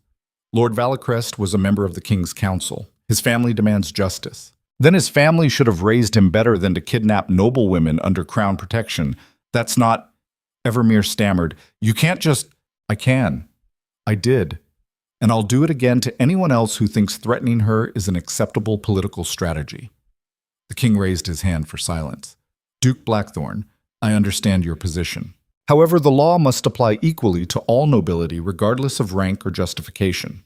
You killed 3 men. That requires consequences. Name them. Excuse me? Name the consequences, Your Majesty. Because we're dancing around what this actually is. You need to punish me publicly to satisfy political factions who've been waiting years for an excuse to cut me down. So name the consequences and let's stop pretending this is about justice." The throne room went dead silent. The king's face flushed. "You're on trial for murder and you're making demands?" "I'm on trial for protecting something that matters more than political convenience. And you're trying to decide whether punishing me is worth losing the person who actually keeps this kingdom functional. So yes, I'm making demands. Because we both know you need me more than I need you. That's treason." "No, that's reality. And reality doesn't care about protocol." Evelyn watched the king's hands tighten on his throne armrests. This was the moment. The point where kingdoms either bent or broke. The king could strip Vaelor's title, exile him, execute him for murdering a council member, assert authority and remind everyone that even powerful dukes answered to the crown. Or he could acknowledge that some men were too valuable to punish even when they deserved it. Before he could respond, Lady Seraphine's voice cut through the tension. "Your Majesty, if I may?" She stepped forward with that elegant smile that hid knives. "Perhaps there's a compromise that satisfies both justice and practical necessity." The king looked almost grateful. "Go on." "Duke Blackthorne claims he acted to protect Miss Evermere. That's admirable. However, Miss Evermere herself bears some responsibility for the situation. Her presence at court functions has created consistent complications since the Duke claimed her protection. Perhaps removing the source of conflict resolves the issue entirely. Evelyne's blood went cold. "What are you suggesting?" the king asked. Seraphine's smile widened. "Send Miss Evermere away. To a convent, a foreign estate. Anywhere that removes her from the political equation. The Duke keeps his title and lands. Lord Vaelocrest's family receives compensation. And future incidents are prevented by eliminating the vulnerability the Duke himself admitted creates these situations." "Brilliant," Pemberton said immediately. "Addresses the root cause while satisfying all parties." "No." Vaelor's voice cut through the chamber like a blade through silk. Everyone turned. He stood completely still, but Evelyne could see the fury radiating off him in waves that made the air feel thick. "You're not sending her anywhere. Not to a convent, not to exile. Not to some remote estate where you can pretend she doesn't exist. She stays with me." "Your Grace," Pemberton said carefully, "if you truly care about her safety, removing her from court eliminates the threat entirely. It eliminates her autonomy, punishes her for being attacked, rewards the men who tried kidnapping her by giving them exactly what they wanted, her erasure." "It's not erasure," Seraphine said smoothly. "It's protection." "From me?" Vaelor's laugh was bitter. "You're protecting her from the only person who's ever actually kept her safe? You've made her a target. Everyone in this room knows it. The most practical solution. The most practical solution is executing anyone who threatens her and making sure the lesson sticks. But apparently that's illegal now, so we're having this conversation instead." The king leaned forward. "Duke Blackthorne, be reasonable. If Miss Evermere remains at court, there will be more attempts, more violence, more complications we cannot control. Removing her protects everyone, including you." "And what does Evelyn want?" The question landed like a bomb. Everyone turned to stare at Evelyn. She'd been standing silent like Vaelor had instructed, watching her stepmother and the king and the entire aristocracy negotiate her future like she was property that needed proper storage. Now every eye in the throne room was on her, waiting for her to accept exile, to disappear quietly like she'd been trained to do her entire life, to make things convenient for everyone else. The old Evelyn would have agreed, would have smiled and thanked them for the opportunity and walked away before causing more trouble. But the old Evelyn had died somewhere between Blackthorne Hall and this moment. "I stay." Her voice rang clear through the chamber. "Miss Evermere," Seraphine said with forced patience, "you don't understand the political—" "I understand perfectly. You want me gone because my existence complicates your plans. You want me erased because I'm inconvenient. You want me silent because I remind you that you're all cowards who negotiate away people's lives to avoid facing consequences." Shocked silence. "I was raised to disappear, trained to apologize for existing, taught that my value was determined by how little space I occupied. And I'm done. I'm staying at Blackthorne Hall under the Duke's protection, because that's the first place in 24 years I've been allowed to exist without permission." "Evelyn," the king started, "and if that makes me a target? If enemies try using me against him, then they'll learn what happens when you mistake survival for weakness. Because I've survived my family, survived society, survived 3 men trying to kill me, and I'll survive whatever comes next." She turned to face Vaelor and saw something blazing in his eyes that looked like pride mixed with fury, mixed with something more dangerous than either. "So, no, I won't go quietly into exile so everyone else can pretend problems disappear when you hide them. I'm staying, and anyone who has a problem with that can take it up with the Duke." The throne room erupted in noise, nobles shouting, advisors arguing, the king trying to restore order while his authority crumbled around him. And through it all, Vaelor stared at Evelyn like she'd just declared war on the entire kingdom, and he was falling in love with the battlefield. The king finally got control back. "Enough." Silence crashed down. "This is getting us nowhere." The king looked exhausted. "Duke Blackthorne, you will pay substantial reparations to Lord Vaelocrest's family. Miss Evermere will remain at court under strict observation. And if there is one more incident, one more death, one more political complication connected to your protection of her, I will have no choice but to exile you both, permanently. Is that clear?" "Crystal. Then this matter is closed." The king stood, everyone out. The crowd dispersed slowly. Nobles clustered in groups, whispering and plotting. Seraphine looked furious. Evermere looked relieved it was over. Vaelor took Evelyne's hand and pulled her toward the exit. They made it to the corridor before Lord Pemberton blocked their path with 3 armed guards. "One moment, Your Grace. The King requires Miss Evermere's immediate transfer to secure quarters pending investigation of her involvement in the kidnapping incident." Evelyne's stomach dropped. "What involvement?" "There are questions," Pemberton said smoothly, "about whether you conspired with Lord Valacrest to create a situation that would force the Duke to act violently. Convenient timing, convenient witnesses, convenient outcome that eliminates a political rival. That's insane. That's thorough. You'll be held until we determine your level of complicity." "She's not going anywhere," Vaelor said quietly. "It's not optional. Royal order." The guards moved forward. Vaelor's hand went to his blade. "Don't!" Evelyne grabbed his arm. "Don't give them the excuse. They're taking you for questioning, not execution." She could see the calculations running behind his eyes. The violence barely contained. The willingness to cut through guards and protocol and consequences if it meant keeping her beside him. "Vaelor, listen to me. If you fight this, they win. They get to call you unstable, dangerous. Everything they've been saying about you becomes true. I don't care. I do." She squeezed his hand tighter. "Trust me. For once, trust that I can survive without you standing between me and everything that wants me gone."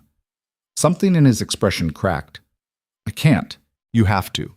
Because if you kill guards in the King's own palace to prevent them taking me for questioning, there's no coming back from that. They'll execute you.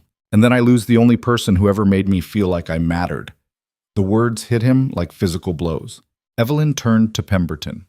"How long?" 24 hours. Maybe less if you cooperate." "Fine." She released Vaelor's hand before she lost her nerve. 24 hours. "Then I'm walking out those doors and back to Blackthorne Hall, with or without permission." Pemberton smiled. "We'll see." The guards moved forward and Evelyn forced herself not to look back at Vaelor, because if she did, she'd break. And so would he, and then they'd both be lost. She was led through corridors to a small stone room with one window and a door that locked from the outside. Not a cell, but close enough. The questioning started immediately.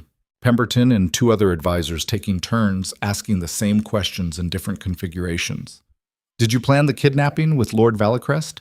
Did you manipulate the Duke into violent response? What do you gain from Lord Valacrest's death? Why should we believe you're not using the Duke for political advancement?"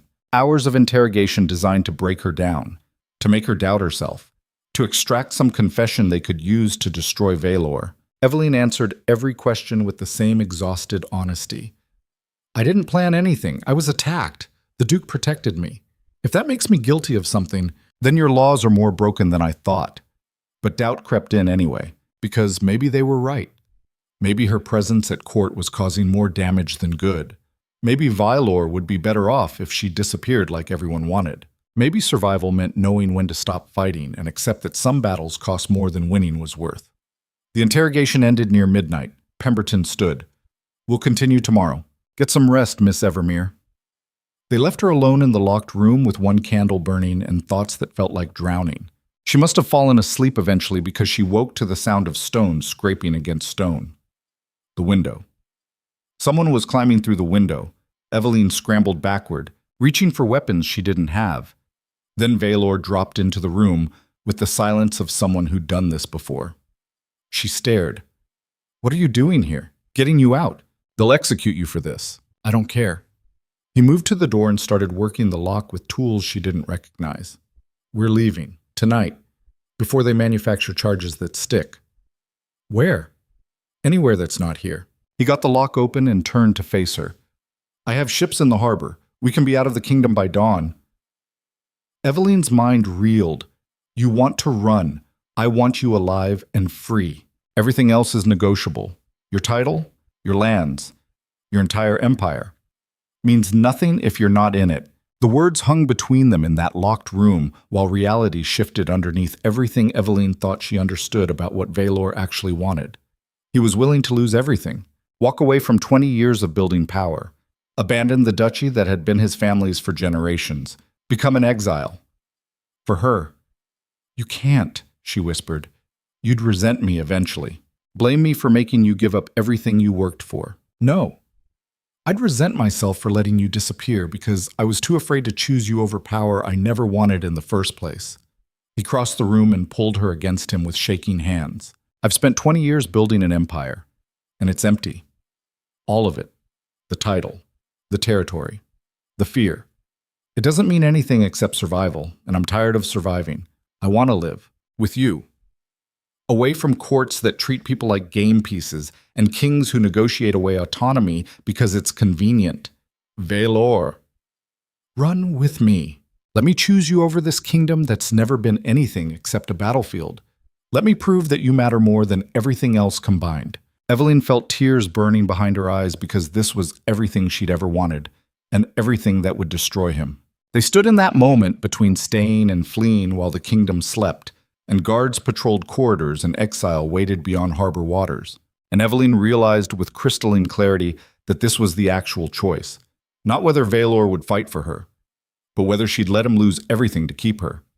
Before she could answer, the door burst open. Guards flooded in. Dozens of them. More than should have been necessary. And behind them, Lord Pemberton, with a smile that said he'd been waiting for exactly this, Duke Blackthorne, breaking into royal holding rooms, attempting to abduct a material witness, fleeing arrest. His smile widened. That's treason, executable offense, no trial required. Vaelor moved in front of Evelyn. She's not a witness. She's under my protection. Not anymore. Pemberton gestured. Take him. Guards moved forward with crossbows drawn because regular weapons wouldn't stop Vaelor, and everyone knew it. Don't, Evelyn said. Please don't hurt him.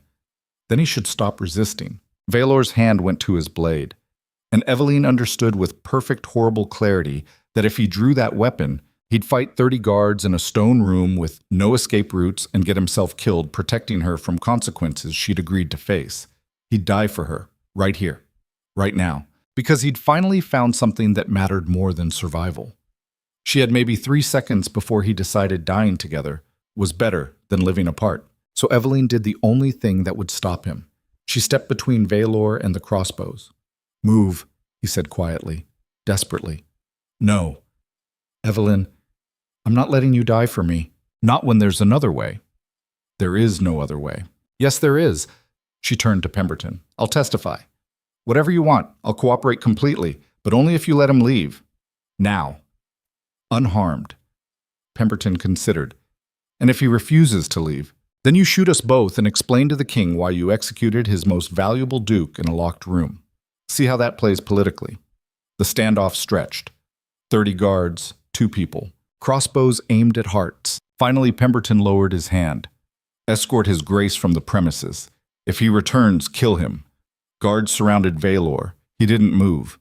Didn't stop staring at Evelyn with something breaking behind his eyes. Go, she whispered. Please. Trust me one more time. This isn't trust. This is surrender. No.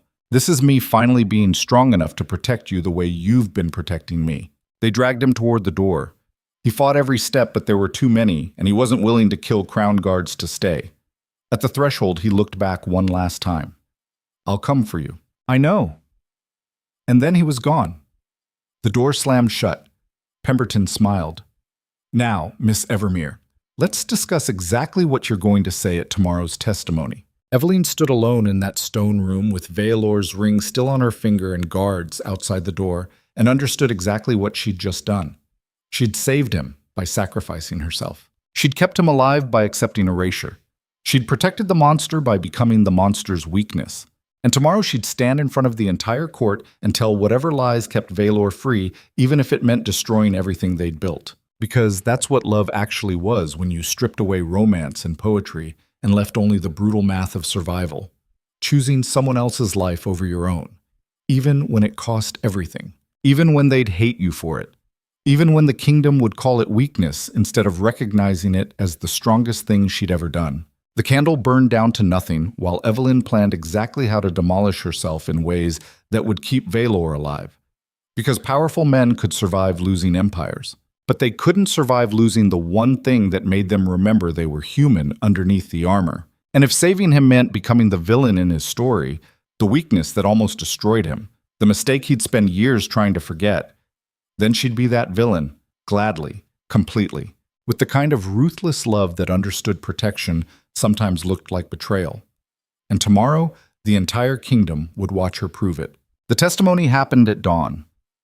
They brought Evelyn into the throne room while the sun was still climbing over the capital's spires, before most of the city had woken, before the crowds could gather to watch her destroy herself publicly. Just the king and his inner council and a court recorder whose pen scratched across parchment like a death certificate being written in real time. Lord Pemberton stood at the center of the chamber looking like a man who'd spent all night rehearsing victory. Miss Evermere, thank you for your cooperation. Let's begin with the evening of the attack. You claim Lord Valcrest and his men attempted to kidnap you. Walk us through exactly what happened. Evelyn stood in the same spot she'd stood weeks ago when Vaelor had first claimed her in front of the entire court. The ring still sat on her finger, too heavy, too visible, too permanent. She'd tried removing it before the testimony. Her hands had refused. I left the dining hall to use the washroom. When I came out, Lord Valcrest was there with 2 other men. They tried taking me somewhere. I fought back. The Duke arrived and stopped them. Stopped them how? By killing them. The pen scratched faster. And you're certain, Pemberton said carefully, that you didn't arrange this encounter with Lord Valcrest beforehand? Why would I arrange my own kidnapping? To create justification for the Duke to eliminate a political rival. Valcrest had been vocal about his concerns regarding House Blackthorne's growing influence. Convenient that he's now dead and can't dispute your version of events. Evelyn felt her hands start shaking. She clasped them behind her back where no one could see. That's insane. Is it? Or is it exactly the kind of ruthless strategy a woman ambitious enough to attach herself to the most powerful man in the kingdom would employ? The question landed like a blade between ribs, because that's what they do with her testimony regardless of what she said. Twist it, reshape it, turn her from victim into conspirator because that narrative gave them what they actually wanted. Proof that Vaelor Blackthorne was unstable, dangerous, controlled by a woman using him for advancement. And if she fought back, if she defended herself too competently, they'd use that as evidence of manipulation. But if she broke down, admitted weakness, they'd call it performance. There was no version of this where she walked out unscathed. So Evelyn made the only choice that mattered. She lied. You're right. Pemberton's eyes widened. Excuse me? You're right. I arranged it. All of it. I knew Lord Valcrest was vulnerable to seduction. I convinced him to stage a kidnapping that would force the Duke to protect me violently. I wanted Valcrest dead because he was the loudest voice warning the court about my influence over House Blackthorne. Complete silence. The king leaned forward. Miss Evermere, are you confessing to conspiracy to commit murder? Yes. Why? Because the Duke didn't know. She forced her voice steady. He thought I was being attacked. He acted to protect someone he believed was innocent. But I'm not innocent. I used him, manipulated his protective instincts, turned his power into a weapon I could point at anyone threatening my position. The pen scratched furiously now. Pemberton looked like he couldn't believe his luck. So Duke Blackthorne is blameless in this situation? Completely. He's guilty of nothing except caring about someone who wasn't worth it. The words tasted like poison. And your relationship with the Duke? Is that also manipulation? Evelyn met the king's eyes and told the biggest lie of her life. There is no relationship. There's a man who felt guilty about my family situation and a woman smart enough to exploit that guilt. I saw an opportunity to escape obscurity, and I took it. The Duke was a means to an end, nothing more. She watched comprehension dawn across the council's faces, watched them recalculate everything they thought they understood about Duke Vaelor Blackthorne and the woman he'd almost destroyed his empire protecting. If she was confessing to manipulation, then Vaelor was just another powerful man brought low by a clever woman. Predictable, understandable, pitiable even. Not dangerous, not unstable, just foolish enough to believe someone actually cared. The king stood. This changes everything. If Duke Blackthorne was deceived, then he's the victim here, Evelyn interrupted. And I'm the threat you should have eliminated weeks ago. What do you propose? Exile. Permanent. I leave the kingdom immediately. No contact with House Blackthorne, no communication with the Duke. I disappear completely, and you let him keep his title, his lands, everything he almost lost because of me. Pemberton was nodding. That's acceptable. More than acceptable. The king looked between them. And the Duke agrees to this? He doesn't get a choice. Evelyn's voice hardened. I lied to him, used him, almost cost him everything. He'll hate me soon enough anyway. Better to cut the connection now before more damage occurs. The lie built itself so smoothly, it almost felt real. Almost convinced even her. Very well. The king's voice was tired. Final. Miss Evelyne Evermere, you are hereby exiled from the kingdom effective immediately. Any attempt to return or contact Duke Blackthorne will result in execution. Your testimony absolving the Duke of wrongdoing will be entered into official record. This matter is closed. Guards materialized to escort her out. Evelyn walked through corridors she'd never see again toward a future that looked like exactly what her family had wanted for her all along. Erasure. Disappearance. The convenient removal of a problem through systems designed to make difficult women vanish. Except this time, she was choosing it, and that made all the difference between weakness and sacrifice. They put her on a ship that afternoon. Small vessel, foreign flag.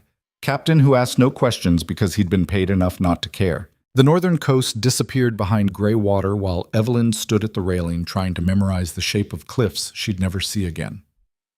Somewhere in that landscape, Vaelor was learning what she'd done, learning that the woman he'd almost burned his empire for had confessed to using him, to manipulation, to conspiracy, to being exactly the kind of threat everyone had warned him about. He'd believe it at first. Had to. The testimony was official, recorded, witnessed. But eventually, he'd start questioning, picking apart inconsistencies, realizing that her confession solved everything too perfectly, that she'd sacrificed herself in ways that protected him completely. And then he'd understand what she'd actually done. She'd loved him enough to become the villain in his story so he could keep being the hero in everyone else's. The ship sailed for 3 days before reaching a port city in a neighboring kingdom where no one knew Duke Blackthorne's name or cared about northern politics. Evelyn found a small room above a tavern and paid 6 months' rent with money she'd hidden in her luggage. She cut her hair, changed her name, started building a life that looked like all the ones she'd read about in books where women disappeared into obscurity and learned to call it freedom. It felt like drowning. Not because the life was hard, she'd survived worse, but because every morning she'd wake up reaching for someone who wasn't there and remember that she'd chosen this, had walked away on purpose, had burned the only home she'd ever actually wanted because keeping it meant destroying the person who'd given it to her. That was the price of loving someone powerful. Sometimes protection looked like leaving. Sometimes strength meant knowing when to stop fighting. Sometimes the bravest thing you could do was disappear so thoroughly that the person hunting for you eventually stopped and learned to live without the weight of saving you. Evelyn told herself that every night while falling asleep alone, she told herself Vaelor would move on, find someone else, build new connections that didn't come with conspiracy charges and assassination attempts, return to being the ruthless duke who terrified kingdoms instead of the man who'd been willing to give everything up for a woman who wasn't worth it. She told herself a lot of things. None of them made the absence hurt less. 6 weeks after exile, Evelyn was working in the tavern downstairs, pouring drinks, avoiding questions, existing in that careful anonymity she'd spent years perfecting. When the door opened and the entire room went quiet, she looked up. Duke Vaelor Blackthorne stood in the doorway. He looked like he'd ridden for days without stopping, covered in road dust, wearing travel clothes instead of formal uniform, hair longer than regulations allowed. But his eyes, those gray eyes that had watched her across ballrooms and throne rooms and locked chambers, locked onto her with the kind of focus that made time stop. The tavern held its breath. Evelyn's hands were shaking so badly she dropped the glass she'd been holding.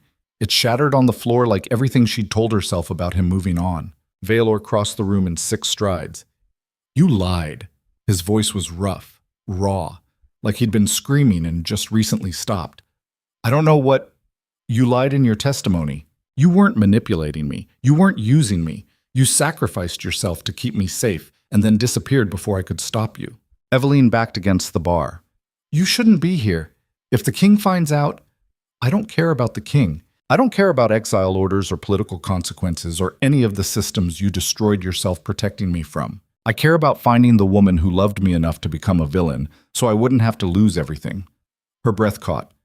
You can't know that. Oh, I read your testimony 40 times looking for the truth under the lies. I know how you think, how you survive. What you're capable of when you decide someone else's life matters more than your own. His hands gripped the bar on either side of her, caging her in.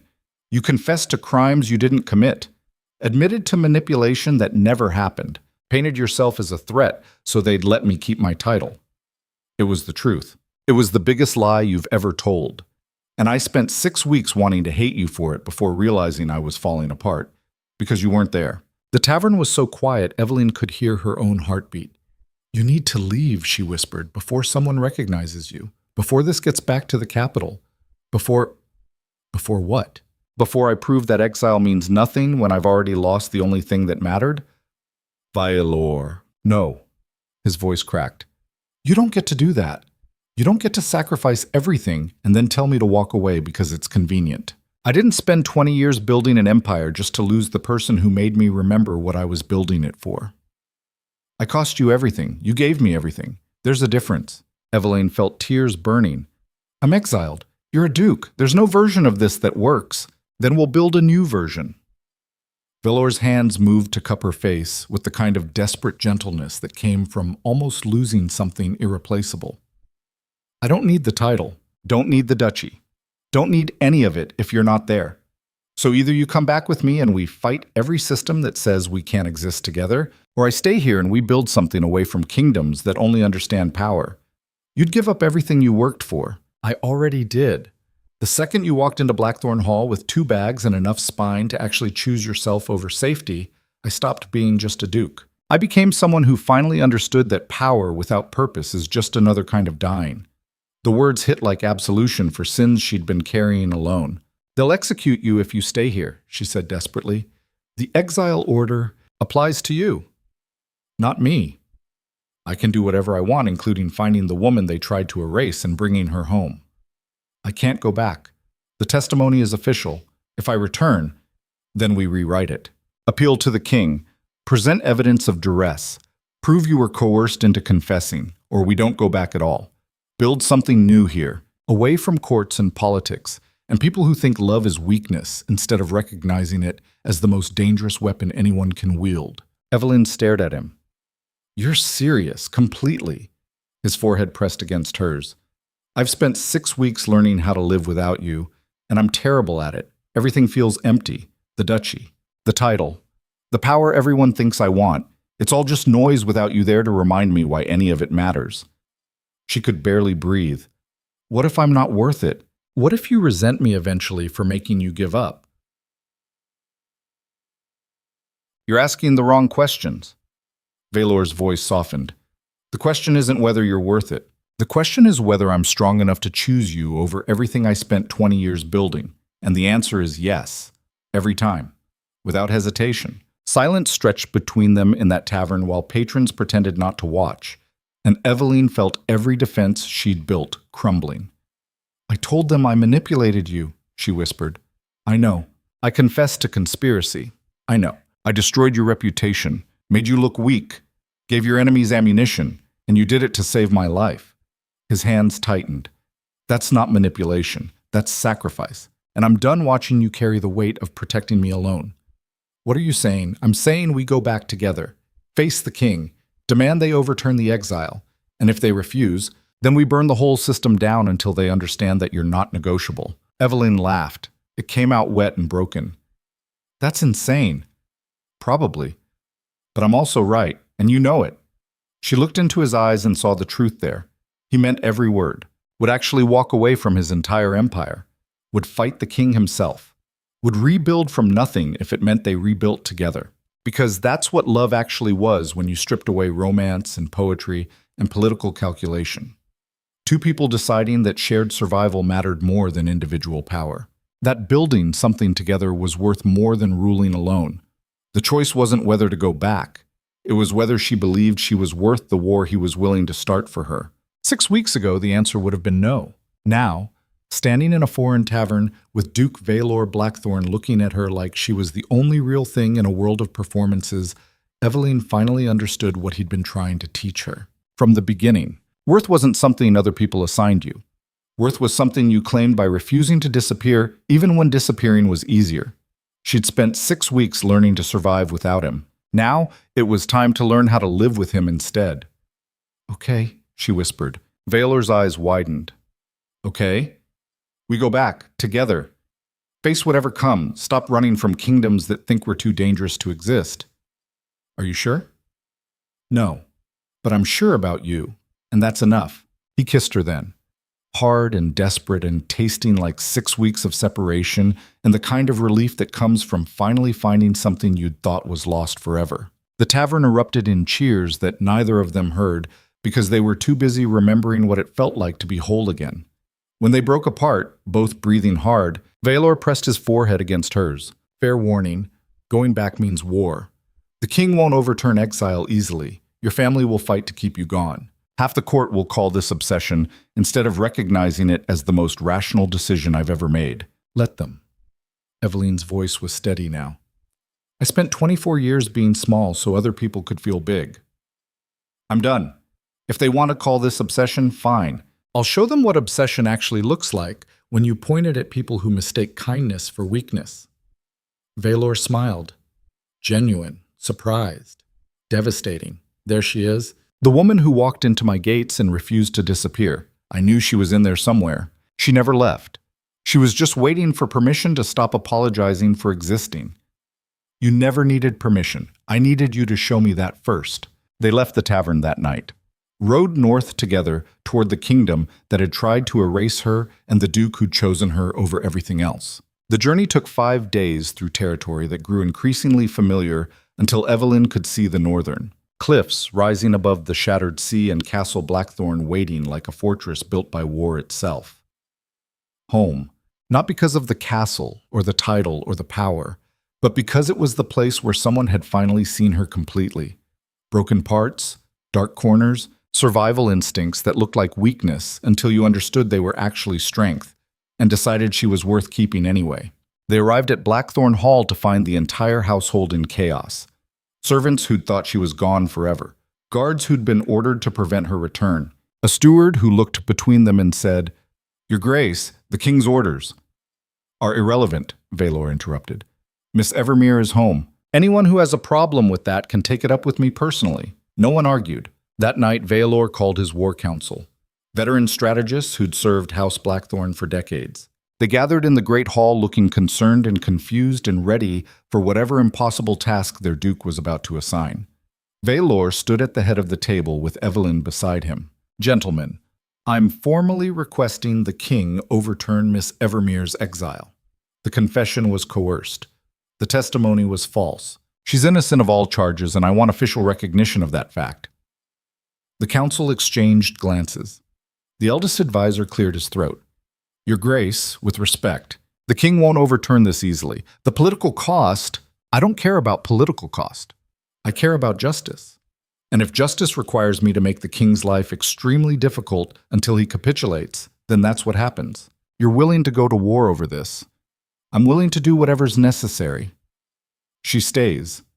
Officially, legally, permanently. Everything else is negotiable. The council was quiet for a long moment. Then the eldest advisor smiled. About time you found something worth fighting for besides duty.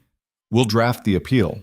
If the king refuses, we have alternative strategies.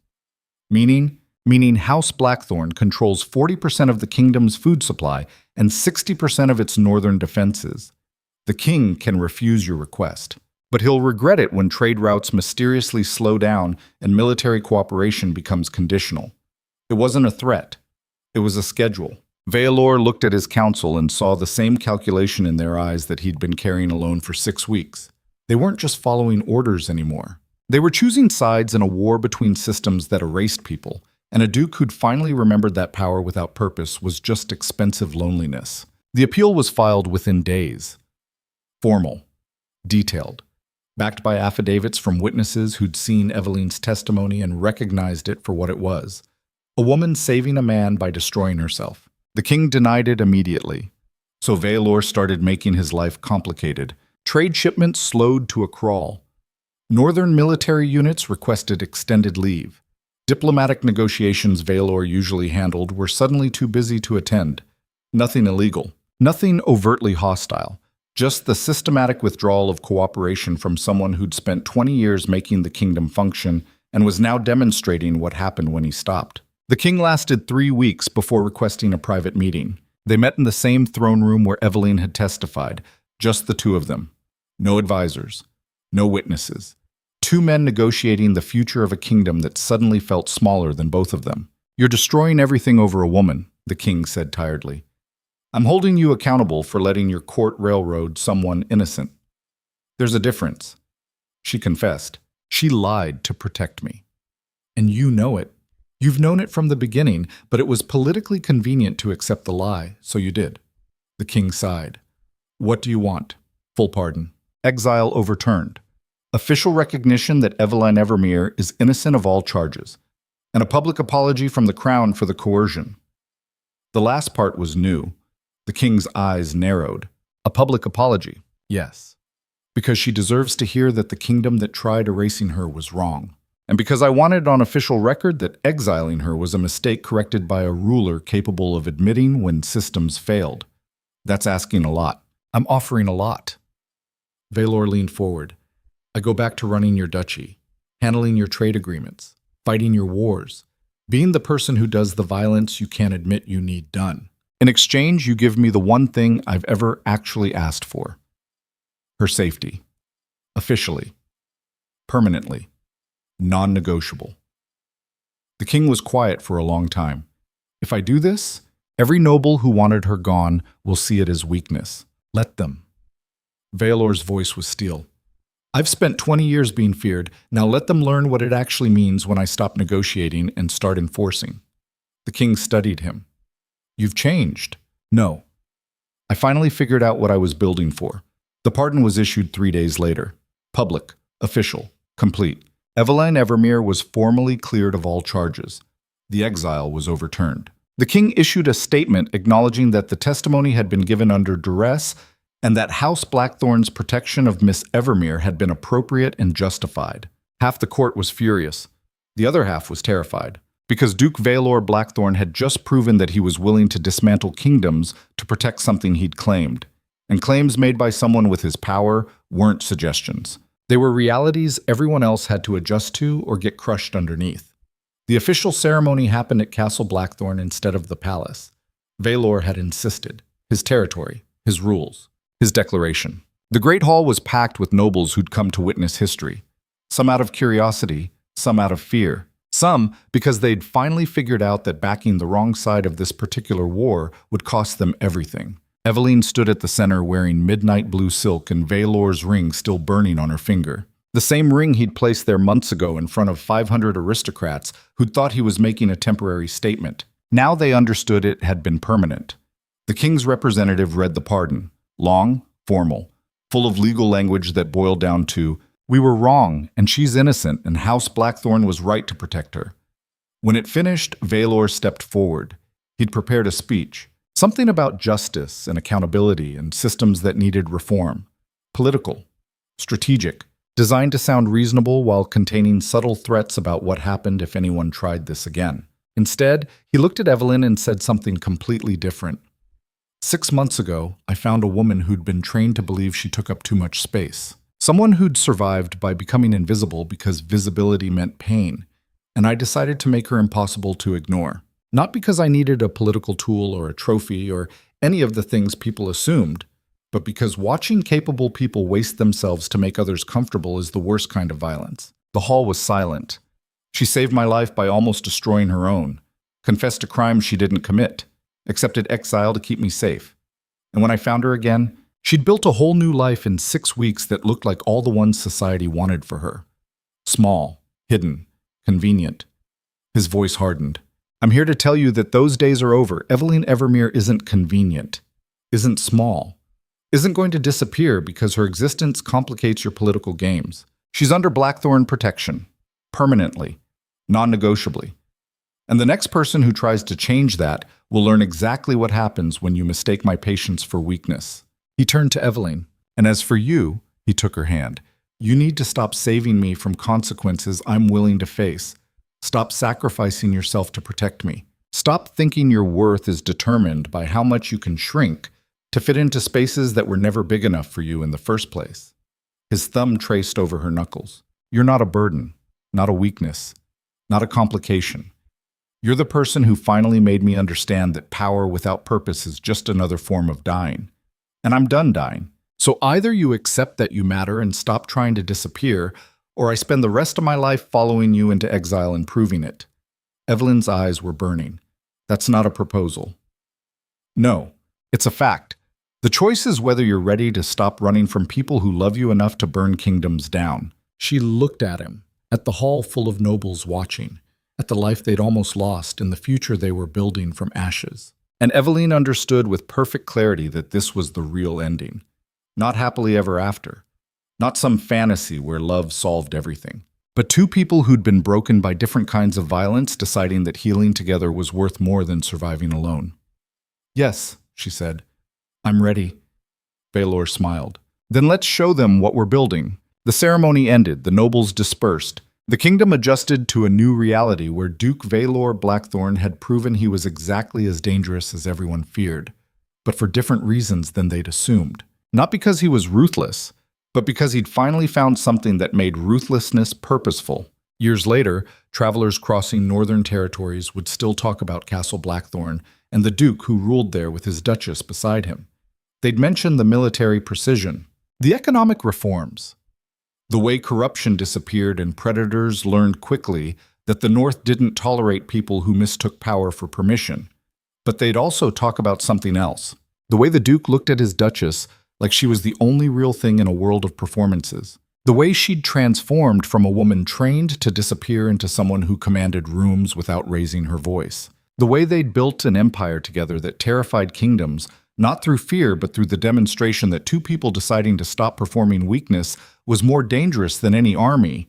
Evelyn stood at the same window where she'd first arrived months ago, terrified, uncertain, carrying 2 bags and barely enough courage to choose herself over erasure. Now she stood wearing Blackthorne colors and wielding Blackthorne authority and existing in space like someone who'd finally learned that worth wasn't something other people assigned. Worth was something you claimed by refusing to disappear even when disappearing would have been easier. Vaelor found her there as the sun set over the shattered sea. He didn't say anything, just stood beside her and wrapped an arm around her waist with the casual possessiveness of someone who'd fought kingdoms to keep her and would do it again without hesitation. "Do you regret it?" Evelyn asked quietly. "Everything you gave up, everything it cost." He was quiet for a moment. Then, "I regret that it took me 20 years to figure out what I was building for. Everything else was just learning how to stop surviving and start living." That's not an answer. It's the only answer that matters. They stood together watching darkness fall over cliffs that had witnessed centuries of Blackthorne rulers building empires and defending territory and ruling through fear that eventually consumed everything, including themselves. But this generation was different, because Duke Vaelor Blackthorne had learned the truth his ancestors never understood. Power without someone worth wielding it for was just expensive loneliness wrapped in authority. And the strongest thing anyone could do wasn't conquering kingdoms or crushing enemies or building empires that terrified the world. It was choosing one person and deciding that their survival mattered more than anything else. Even when that choice cost everything, even when kingdoms called it weakness, even when the price was burning down everything you'd spent years building just to prove that some things were worth more than power. Evelyn leaned against him and felt the steady rhythm of his heartbeat. The same heartbeat that had almost stopped when he'd thought he'd lost her. The same heart that had proven itself capable of choosing her over everything else. The same stubborn, ruthless, impossibly loyal heart that had taught her the difference between being claimed and being chosen. "I love you," she said, "not for saving me, but for showing me I didn't need saving. Just someone willing to stand beside me while I learned to save myself." Vaelor's arm tightened. "That's the most honest thing anyone's ever said to me. Get used to it. I'm done lying to make people comfortable." "Good." His voice was rough with something between pride and possession. "The world has enough comfortable lies. What it needs is dangerous truth from people brave enough to speak it." They stood there until the last light faded and stars began appearing over the northern sea. Two people who'd been broken by different kinds of violence and had somehow found each other in the wreckage. Two people who'd learned that healing didn't mean fixing everything that was damaged. It meant deciding that the broken pieces fit together better than either had been whole. And somewhere in that darkness, the kingdom that had tried to erase them both finally understood the truth. Duke Vaelor Blackthorne was still dangerous, but not because he was ruthless or powerful or capable of violence that terrified armies, because he'd finally found someone worth protecting more than himself. And protected things didn't negotiate, didn't compromise, didn't disappear quietly when systems demanded it. Protected things became permanent, and heaven help anyone who forgot it.